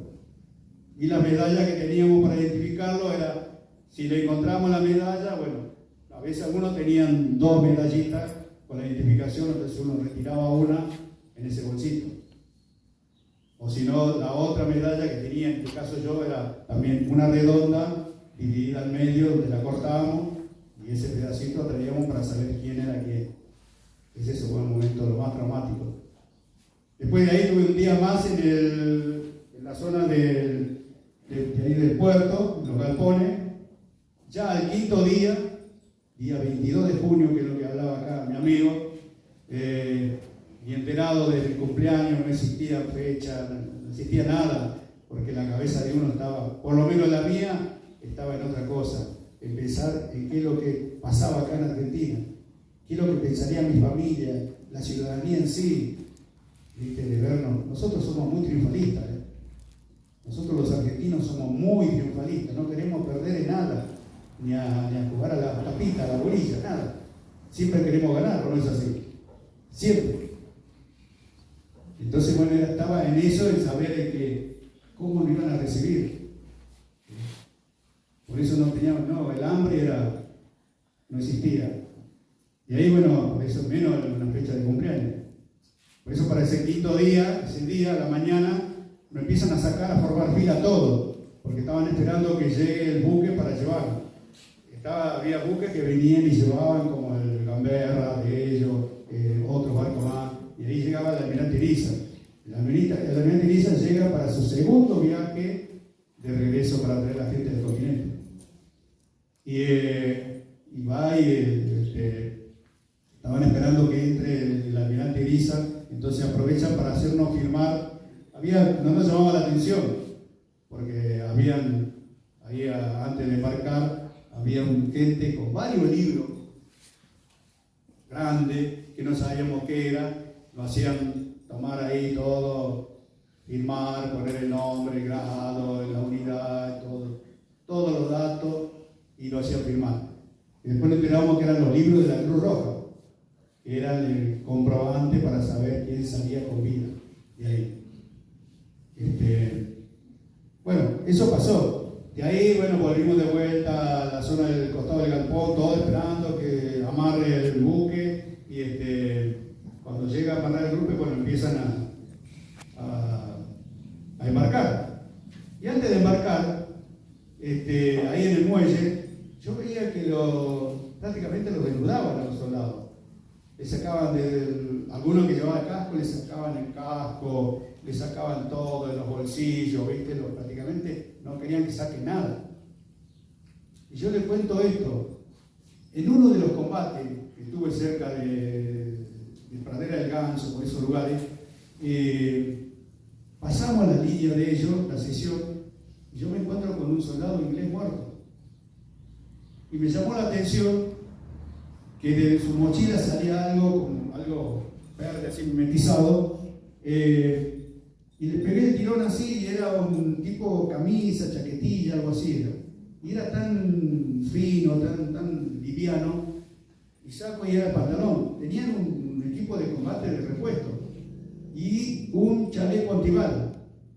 Entonces, con el jefe de unidad, y me dice, y un arma que me llamó la atención, una ametralladora corta así, con silenciador. Digo yo, esta va a ser buena para combate más cercano, antes que el FAL, y el fusil que usábamos nosotros, que era calibre grande. y un poco más pesado. Esa era liviana y me llamó la atención porque era cortita, el silenciador y un cargador que era tipo banana, así, largo. Me llamó la atención, entonces lo tomé. Y le tomé el chaleco. Y el mismo capitán que estaba a cargo me dice, sí, el chaleco también. Y yo le saco el chaleco, pero después el chaleco era un poco pesado. Y lo tuve que cortar y sacarle las placas que tenía, le saqué y quedó la tela nada más. Todo eso yo tenía puesto en mi cuerpo, porque de paso me abrigaba. Entonces lo tenía puesto abajo. Y mi casco, ese casco que ustedes ven acá, es el casco que yo usé en Malvinas. Este casco, así con la antiparra, lo usé en Malvinas, porque así lo teníamos nosotros. Este es el casco que usé en Malvinas. Y lo tenía puesto junto con el duvet, tapado con esta capucha, ¿ves? Con la capucha, entonces bueno, no se notaba tanto. Todo armado así, todo inflado como estaba, no se notaba tanto, por eso pude traerlo. Porque cuando yo veo que pasaba eso, empiezo a retroceder, porque yo no quería dejar, o si no tenía que buscar la forma de deshacerme de lo que yo tenía abajo. Porque no sé cómo podía quedar de que ellos encuentren en mi cuerpo un equipo inglés. Y ahí es donde empiezo a retroceder y todo hasta que llego a un lugar donde está un soldadito ahí de ellos y yo no sabía cómo decirle. Yo me salió, please, y te decía así, y le dije lo del baño, viste, como que algo, y ahí me manda atrás. Y detrás mío sale un grupo re grande también, de soldados también pidiendo, gritando, haciendo señas que iban al baño. Y yo era para descartarme lo que yo tenía encima para que no me encuentren. Y ahí ese grupo también estaba en la misma, empezó a descartarse de algunas cosas, algunas monedas que traía, ¿viste? Algunas cositas de esas empezaron a descartar. Pero de pronto vimos que empezaron a apurar a todo, empezaron a mover, ya no lo revisaban, directamente a correr. Y que es lo que hice con 2 o 3 ese grupo agarrado así, abrazado, como o herido o algo, de alguna forma, todo agachado así, pasamos corriendo y subí al barco así, con todo lo que yo tenía puesto encima. Tengo mis cartas, que te sacaban hasta eso. Estas son todas las cartas que yo tuve en Malvinas. Cartas con mi madre, mi hermano y algunos de mis primos. Y lo pude traer todo eso.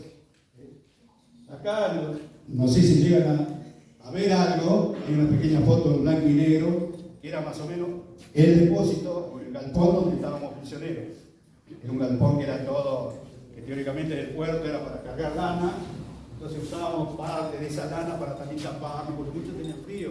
El frío es mortal, muchos de los chicos perdieron sus pies justamente por eso, por el famoso llamado pie de trinchera, justamente por la humedad que en los pozos se juntaba, había agua, y a veces al estar combatiendo, al estar alerta, porque de día eran ataques aéreos y de noche ataques navales, porque no había fuerza que lo pudiera frenar todo eso.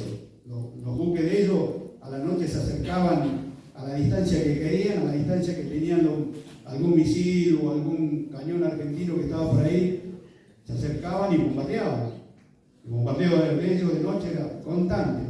Uno se acercaba, uno cuando estaba cerca de la costa, veía el reflejo nada más, a lo lejos, después escuchaba al ratito el silbido, y donde se cortaba el silbido, bueno,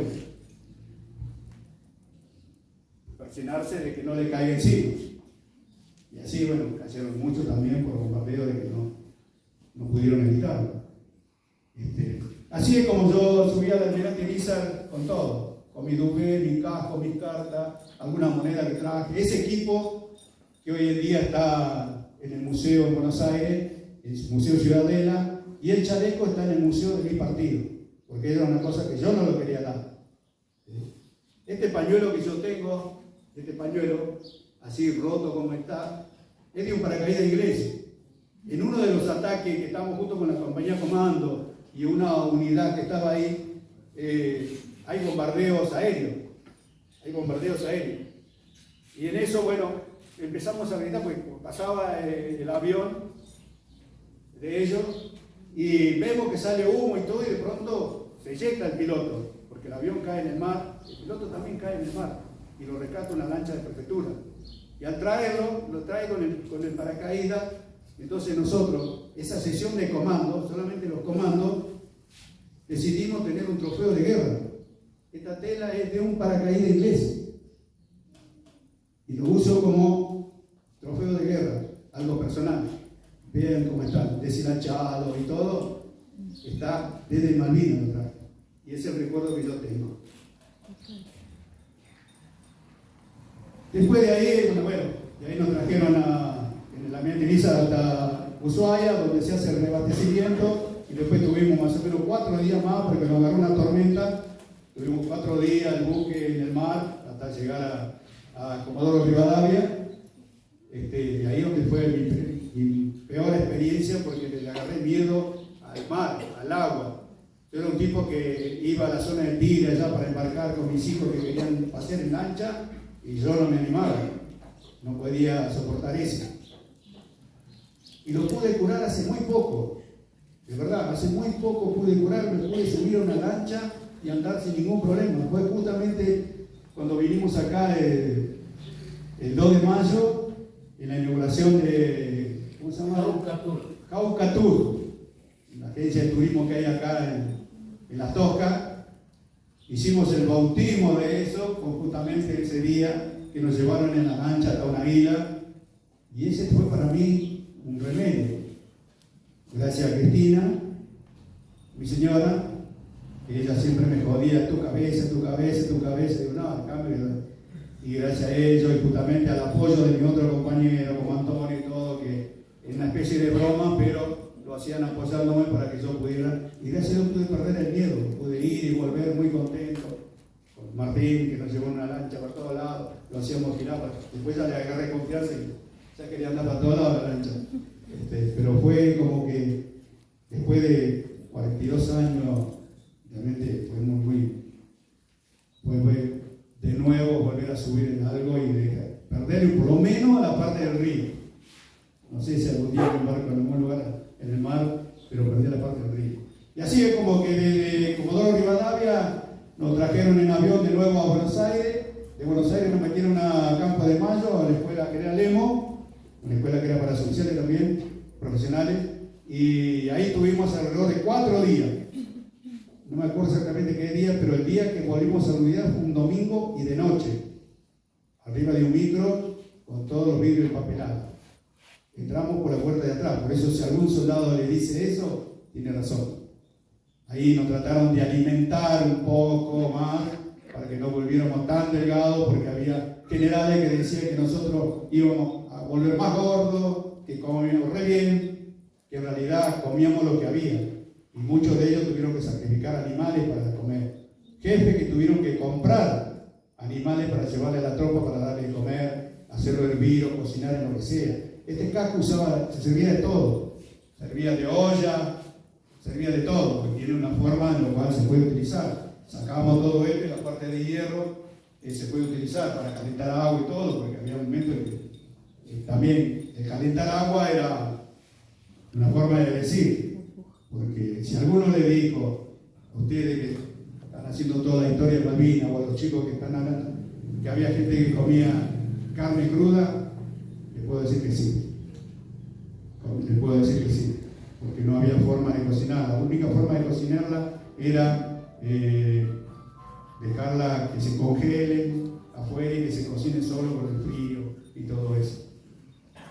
Era una de las formas. Pero bueno, yo no lo hice, no me tocó eso, porque dentro de toda la compañía comando íbamos y volvíamos, nos movíamos en helicóptero, entonces bueno, tratábamos de comer lo que había en el momento ahí, había días que no había nada, no se comía nada.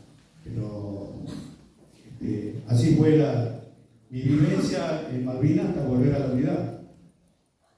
Y como le dije, le pedí un párrafo aparte sobre el crucero General Belgrano, porque bueno, yo pertenezco al ejército. Las Fuerzas Armadas se dividen en ejército, la Marina y la Fuerza Aérea. Para hablar del crucero, bueno, uno tiene que tener un conocimiento, y así fue como me fui asesorando por intermedio de sobrevivientes del crucero.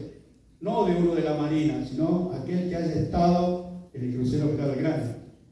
La historia del General Belgrano es muy rica, muy linda en sí, desde su votación allá al mar por el año 1938 por Estados Unidos,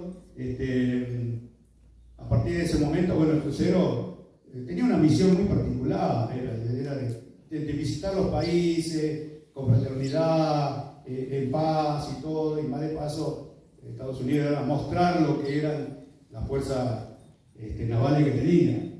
Y así, el general Belgrano llegó a Buenos Aires, vino a visitar antes a Buenos Aires. Después, allá por el año 1941, cuando Capón bombardea Pearl Harbor, en la isla de Hawái, ahí donde prácticamente hunde casi toda la flota norteamericana. Quedan muy pocos sobrevivientes de ese ataque. Entre ellos, el crucero General Belgrano, llamado Juanio. En ese momento tenía ese nombre. Y es uno de los pocos sobrevivientes. Después de eso fue utilizado en alguna batalla naval, otro en algunos, cuando bombardearon alguna isla como Nueva Guinea y todo eso.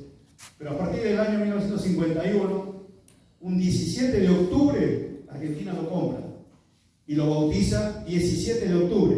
Es el primer nombre que tiene el general Belgrano como buque argentino en la flota.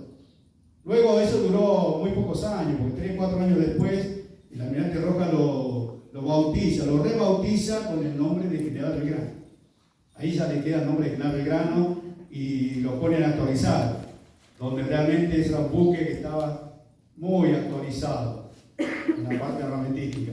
Tenía muy buenos cañones de largo alcance, torres misilísticas, cañones y ametralladoras antiaéreas.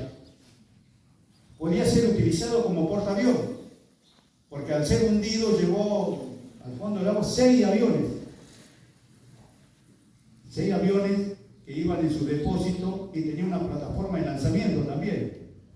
Era un buque que fue lamentablemente mandado a la isla, para mi gusto y para muchos, o la mayoría, demasiado tarde. Era un buque que tenía que haber estado muchísimo antes dentro del puerto argentino para que pueda por lo menos tener un poco más de resistencia y que las fragatas de ellos no se arrimaran tanto, se acercaran tanto a bombardear y bombardear donde ellos querían bombardear. Es así. Lamentablemente se fue hasta el 2 de mayo, que fue seguido, desde que salió de Ushuaia, ya fue seguido el crucero. Cuando quiso entrar por la parte sur, sudeste de la isla, no lo pudo hacer. No lo pudo hacer porque ya como que tomaban precaución de que ya estaba la zona de exclusión y todo esto impuesta por los ingleses. Después lo quisieron hacer entrar por la parte norte y ya ahí donde reciben la orden de Inglaterra de que lo tengan que hundir y lo torpedean ese 2 de mayo a las 4 de la tarde. ¿Así, Antonio? Y ahí donde, se lleva consigo 323 vidas, 323 marineros que hoy en día, como decimos, todos los excombatientes, ellos están custodiando los mares argentinos y los que están en la isla están custodiando las tierras nuestras. Enterrados ahí y siguen custodiando nuestras islas. Eso es lo que es Malvinas. Ahora, si hablamos de lo que es la guerra en sí, no solamente podemos hablar de la guerra de Malvinas. Las guerras en sí son decisiones totalmente incorrectas, son malas decisiones, pueden pasar desde una familia, una ciudad, un pueblo, una provincia, una nación. Lo que hay que hacer es evitar cualquier conflicto que tengamos con alguien para que no termine mal. Hoy en día recibimos noticias de todo, que el vecino se peleó con esto, fue corriendo, buscó un cuchillo y lo apuñaló, le pegó un tiro. Todas esas cosas son malas para todos. Así que imagínense una guerra. En la guerra no gana nadie. No hay vencedores. Más allá que un país se quede con algo. No hay vencedores. Todos son perdedores. Se pierden vida, que es lo principal, lo esencial. Se pierde padre, madre, padre, hijo, hermanos de la vida, compañeros. Eso es lo malo de una guerra. No hay ningún ganador, porque después viene la parte económica, donde hasta el ganador se tiene que reponer económicamente. Como Inglaterra, le llevó años recuperarse. Bueno, nosotros creo que todavía no nos recuperamos. Entonces, eso es para ustedes que el día de mañana, algunos van a tener la vocación política, para que sepan manejarse políticamente y tomar las decisiones correctas.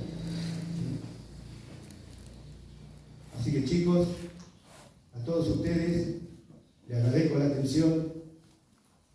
Aquel que quiera interactuar conmigo, hacerme consulta, alguna pregunta, estaré dispuesto. Gracias, por supuesto.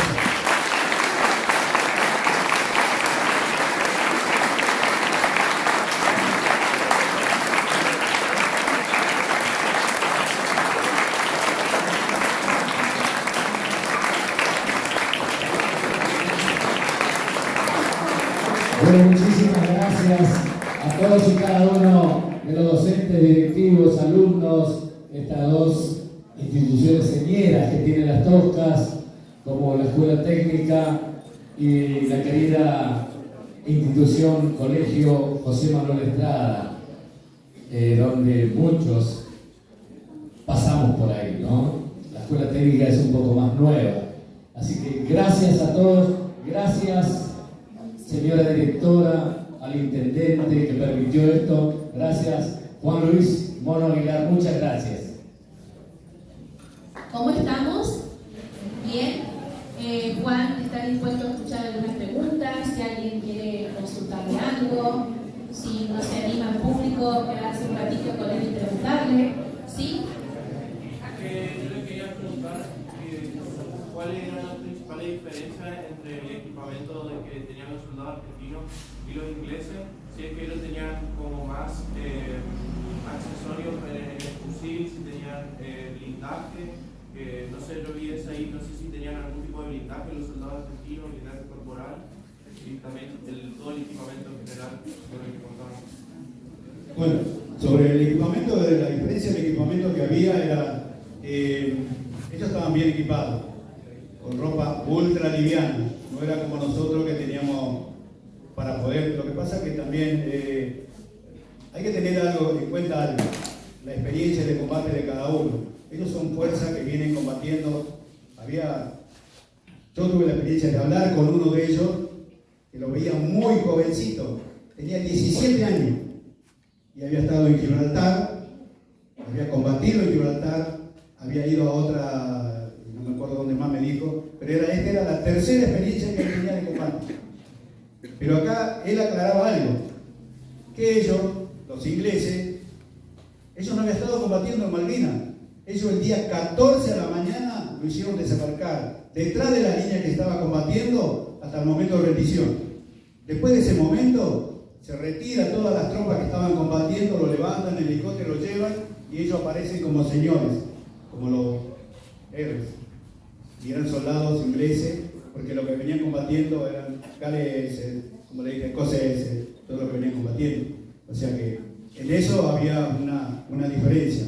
En el personal, en lo que era el soldado que estaba combatiendo y el soldado argentino, que sobre el equipamiento del soldado nosotros no había nada que nos pudiera quitar el frío, desde los borceguí, de todo lo demás. Aparte nosotros estábamos estancados en las islas.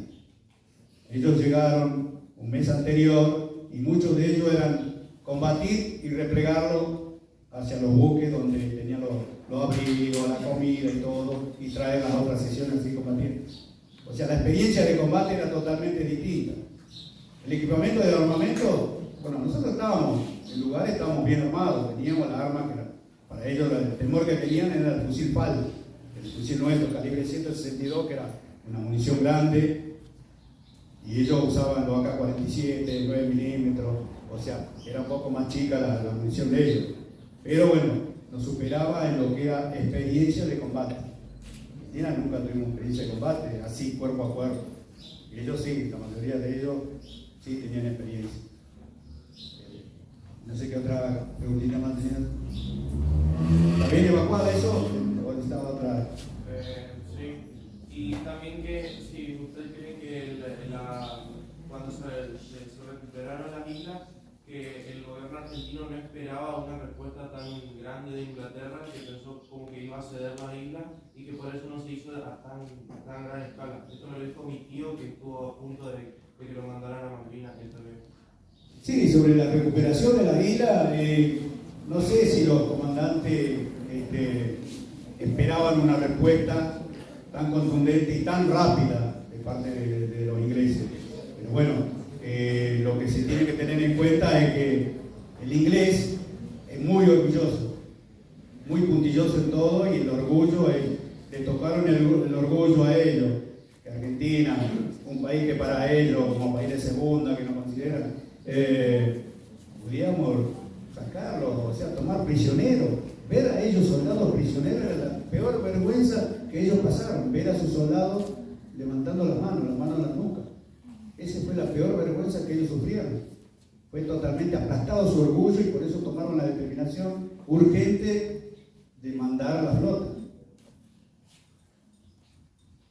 Cuestión de orgullo. Por eso también en muchos lugares, hasta en una casa, pues el orgullo nos lleva a malos momentos. ¿Algún otro joven con alguna otra pregunta, alguna otra inquietud? Tenemos un testimonio vivo, ¿no? ¿Sí? Algunos ingleses afirman que Argentina hubo un momento donde pudieron haber ganado la guerra, porque dicen que Argentina dentro de todo fue como muy combatiente, por así decirlo. No sé si eso es verdad o no, porque hasta los mismos ingleses dicen eso. Sí, ellos no consideran a muchos de los soldados argentinos, la mayoría, bien, tienen buen respeto, especialmente por la Fuerza Aérea. Ustedes ven que yo prácticamente no hablo casi de la Fuerza Aérea, porque es un tema en el cual me gustaría que lo hable la persona que vivió eso. Entonces, bueno, trato de no meterme. Por eso lo del crucero Gran Belgrano, ustedes que son los historiadores, es superficial lo que hablo del crucero. Sobre ellos, sobre el respeto que tienen muchísimo respeto.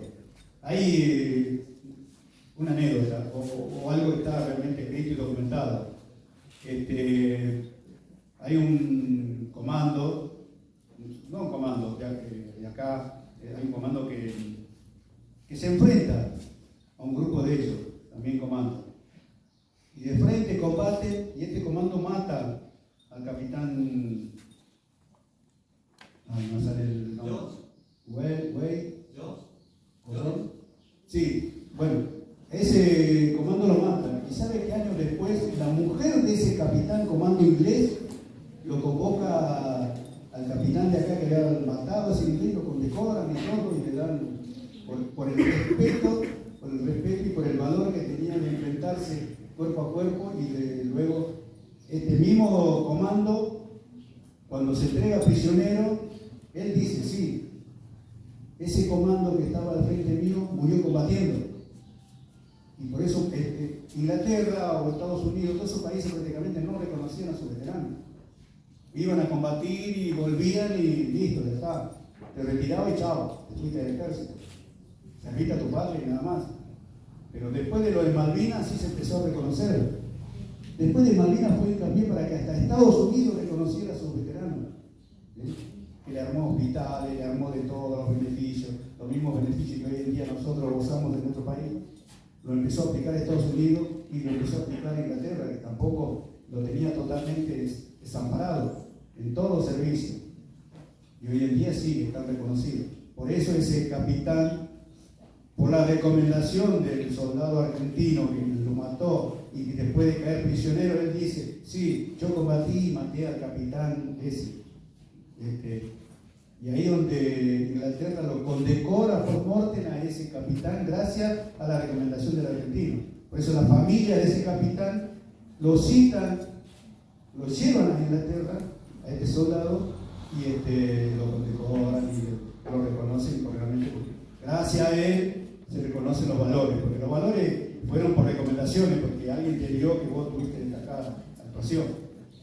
Yo, perteneciendo como auxiliar de una compañía de comando, también recibí una condecoración, recibí una mención especial por parte de la compañía de comando. Hubiese recibido una medalla al valor de combate si hubiera sido de comando, porque ellos sí recibieron, la mayoría recibieron por su destacada actuación. Pero bueno, no sé si está... ¿Tienes otra pregunta? ¿Sí? ¿Está respondida? Pero sí, hubo muchos actos de coraje que fueron reconocidos por el enemigo, más la Fuerza Aérea. Ellos lo que más respetaban era la Fuerza Aérea, tenían mucho miedo. Mucho respeto, soldado. Sí. Yo quiero saber cómo lo recibieron la sociedad cuando ustedes volvieron de Malvinas. Como dije, entramos por la puerta de atrás a escondidas y nos metieron debajo de la Tenga en cuenta que acá yo siempre destaco al soldado. Uno como cuadro, nosotros cuadros, oficiales y oficiales, somos de carrera, nos llaman cuadros. Tuvimos la escuela, estamos por vocación, estamos porque nosotros queremos la voluntad de estar adentro, de cumplir con la patria, con algo. Pero el soldado hacía el servicio militar en esa época, obligado por una ley. No es que él quería ir a entrar al ejército, estaba obligado a ir a cumplir un año haciendo el servicio militar. Y así es como lo llevaron a Malvinas. Yo digo que no lo llevaron obligado, porque muchos, la mayoría levantaba la mano para ir, querían ir y todo lo demás. Pero después allá encontramos muchos llorones, pero la mayoría, más del 98%, es realmente son lo que yo siempre destaco por mis soldados y es el orgullo que siento y se lo puedo destacar y demostrar a todos. El orgullo de tener soldados, muchachos de 18, 19 años, con esa garra, con esa fuerza, de estar combatiendo, gritando, hablando, no llorando, gritando, viva la patria, disparando, algarabía, estar defendiendo el suelo argentino. Y ese es mi orgullo y siempre lo voy a destacar de los soldados, que eran obligados a vestir el uniforme de la patria. Sí. ¿Qué opinión tuvieron los soldados sobre el hecho de que a los argentinos le ocultaron mucha información o mintieron sobre Malvinas? Sobre la información que nosotros teníamos en la isla. Claro, o sea, ¿qué Que fue es su desagradable. reacción? Bueno, sabíamos como que en ese momento el gobierno de facto, explico que era porque estaban los militares en el gobierno, no podían ser menos, más que inventar cosas e informar lo que ellos querían. Por eso solamente la única información que se recibía en el país era a través del Estado Mayor General del Ejército, el Estado Mayor Conjunto. Era la única información que se recibía y bueno, y algunos periodistas que estaban allá, como Nicolás Casanseu y el otro, el Toro, algo así, no sé el apellido, que eran los corresponsales que estaban ahí y ellos mandaban fotos y por eso los diarios publicaban más o menos algo, pero también eran muy censurados en esa época. A eso le hablaba a ustedes de que tienen la posibilidad del día de mañana ser políticos y tomar determinaciones para que no vuelva a pasar esto, que la vida democrática siga por siempre. No sé si...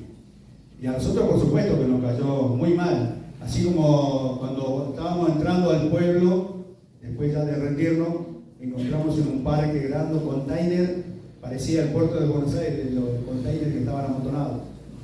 Algunos abiertos ya y otros que, bueno, veníamos y los abrimos para ver qué tenían. Tenían desde comida, abrigo, botas de goma, todo lo que se mandaba de acá, la colecta que se hizo por un montón de tiempo, porque Argentina se comportó, como siempre, excelente, mujeres que tejían, cosían, iban y ponían en caja las comidas y todo lo demás. Mi madre me mandó encomienda, toda encomienda que estaba registrado en la carta. No me llegó nunca nada. Me mandaba ropa de abrigo porque yo le pedía. Nunca llegó a mi mano. Después encontramos un montón de cajas y comida, bebida, agua y todo en esos containers. ¿Y qué hicieron eso? Bueno, quedaron ahí. Es así. Y eso fue lo más doloroso de saber que había cosas, ropa para poder a esos chicos que estaban más arriba, disculpen chicos, hombres que estaban arriba combatiendo, muriéndose de frío, perdiendo sus piernas por el frío, no tuvieron la posibilidad de recibir algo, habiendo comida, containers llenos de cosas. Eso fue muy desagradable también. Pero bueno. Una pregunta. Sí. ¿Algún civil fue lastimado en la isla? Civiles, sí. Algunos civiles que pertenecían al servicio de inteligencia, tanto de Argentina como también cayó una bomba en una casa y un día que fueron atacados por el helicóptero cayó un misil cerca, porque esos helicópteros estaban buscando los centros de comunicación y cuando operaba el centro principal, justo hay un ataque de un helicóptero cerca del aeropuerto y ese larga 2 misiles. El primer misil, bueno, es capturado por la antiaérea que estaban ahí con radares, lo captan y empiezan a disparar y lo hacen explotar cerca a la altura del mar, hasta todo el río.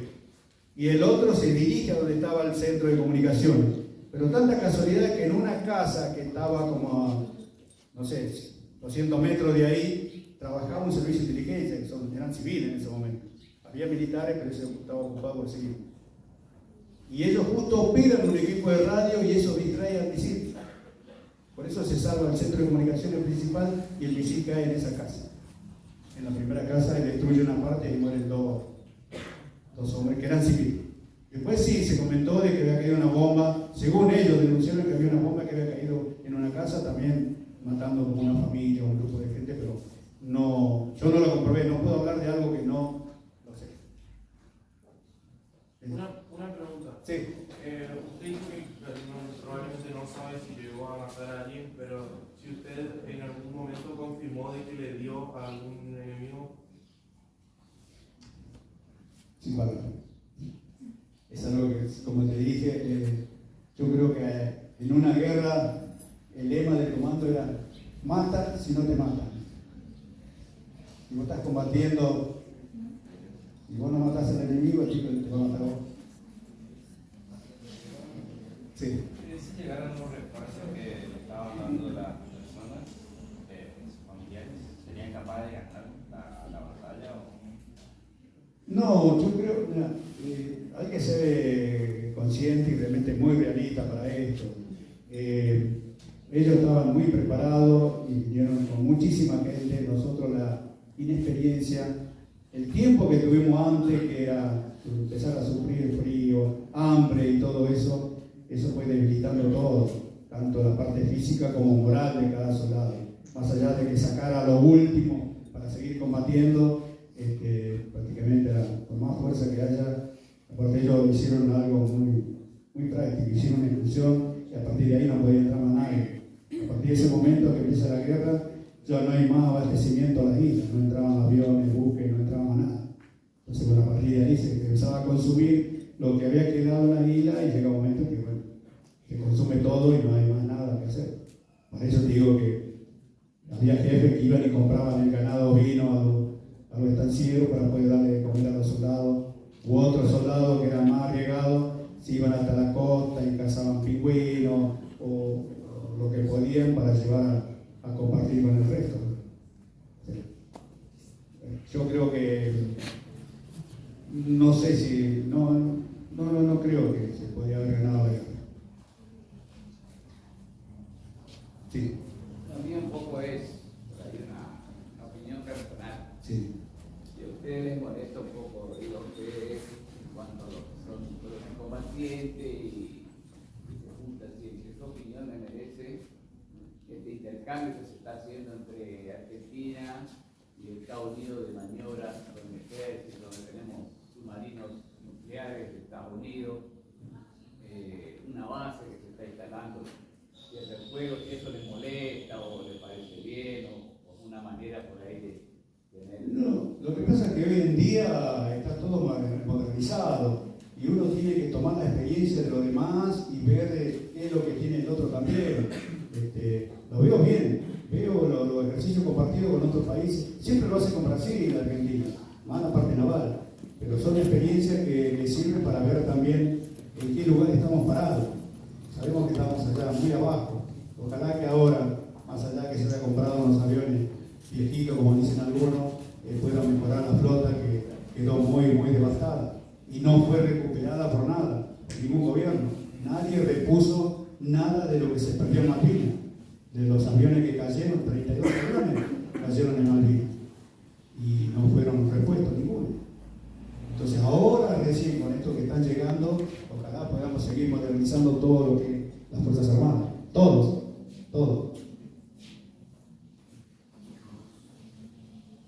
No sé si alguno. Sí. ¿Qué opinión le merece que nuestro actual presidente tenga como dieta a María del Sol? No, eso es la opinión de cada persona. Cualquiera puede tener una opinión así. Lamentablemente no lo tenía que haber expuesto de la forma que lo expuso. Porque estamos en un país en el cual estamos peleando con eso. O sea, tenemos algo que nos divide, que son las islas.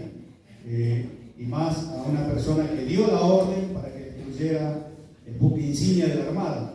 Entonces, bueno, la opinión la puede tener cualquiera, pero no expresarla de la forma y menos de la boca del primer mandatario de un país.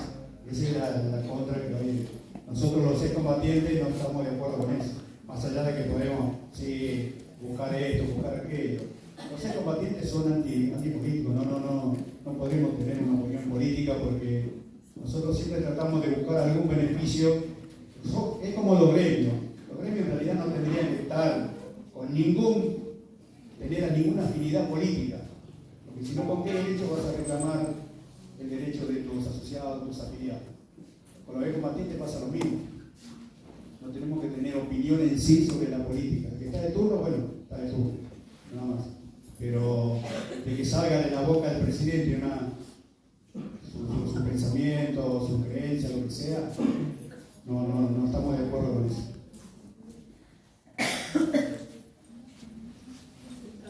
Una pregunta Sí. que quieren saber, así que acá las mando al frente. ¿Quieren que les explique un poco las condecoraciones que tiene usted, que significan? Sí. Son muy... Sí, la verdad es que son algunas de las que tengo, porque muchos después de Malvinas, en cada unidad que iba, bueno, en algún lugar nos entregaban alguna medalla. La medalla de Malvinas es esta. No es la original, porque tuve un robo en una casa que me llevaron hasta lo que no tenía y entre el cajón del mueble fue la medalla original de Malvinas. Esta es igual, pero no es la que corresponde porque atrás tenía mi nombre y todo lo demás que entregó el Congreso de la Nación. Esta Malvinas es una mención especial por haber sido auxiliar en la compañía Comán y me la entregaron de la compañía Comán. Estas otras medallas fueron entregadas por la unidad a la cual pertenecía, la compañía de comunicaciones, una de la provincia de Salta por ser salteño, también fui condecorado, otro también de las unidades de comunicaciones, la unidad que después son algo representativo. Digo yo, me llevo a colgar todas las medallas que tengo en el cuello, acá. Pero no, trato de poner más o menos lo que yo considero más significativo para mí. Eso es el significado de las medallas. Bueno, le agradezco mucho a todos, la verdad que me encanta tenerlo acá y yo poder hablarle, más allá de que algunos se cansen, se aburran o ya lo sepan. Yo creo, Juan, que hay que rescatar de estos chicos el profundo respeto. Sí, seguro. Alumnos, profesores, un profundo sentido de escucha que no se suele dar a veces. Eso quiere decir que estamos educando bien, que las escuelas y instituciones están enseñando a sus alumnos a escuchar. Así que la verdad que es muy lindo, me gustó mucho escuchar este silencio, quedarse quieto, el estar ahí, porque por ahí no es fácil para los jóvenes quedarse quietos en este momento, hay mucha energía, un montón de cosas, ¿no? Pero una causa que amerita y que tenemos que seguir escuchando, aprendiendo. Y hoy cuando marcaba Juan esto decía jóvenes de 18 años, muchos de ustedes ahí están llegando a los 18, ¿no? No sé si hay alguien que ya tiene 18 o pisando casi los 18. Él habló de jóvenes que estaban en la guerra ya a los 16 años, 17. Entonces imagínense jóvenes como ustedes que están queriendo hacer otras cosas y de repente tener que partir así, dejar todo. Imagínense ustedes, hay que ponerse en un término que hoy nos hablan mucho, que es la empatía. Hay que aprender a empatizar. Y si yo de repente fuera soldado y viene una orden y me tengo que ir, tengo que dejar todo. ¿Estoy dispuesto a dejar todo por mi patria? Mis afectos, mi familia, mi novio, mi amiga, mi mamá, mi papá, mi abuelo, mi abuela, irme con lo que tengo, porque como decía, de repente se han ido con lo que tenían, después allá los fueron equipando. O sea, es muy fuerte, chicos, esto. Es muy, muy fuerte. Para seguir trabajando en las aulas, hay que seguir, porque hay que tener mucha memoria y verdad. ¿Sí? Memoria y verdad. Y ustedes son los sembradores de eso, que tienen que seguir adelante con esto. ¿Sí?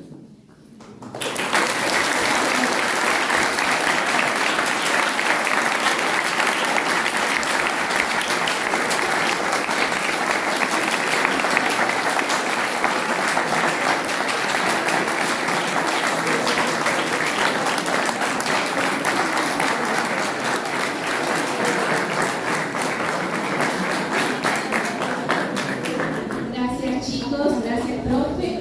Y bueno, feliz regreso y a seguir trabajando con todo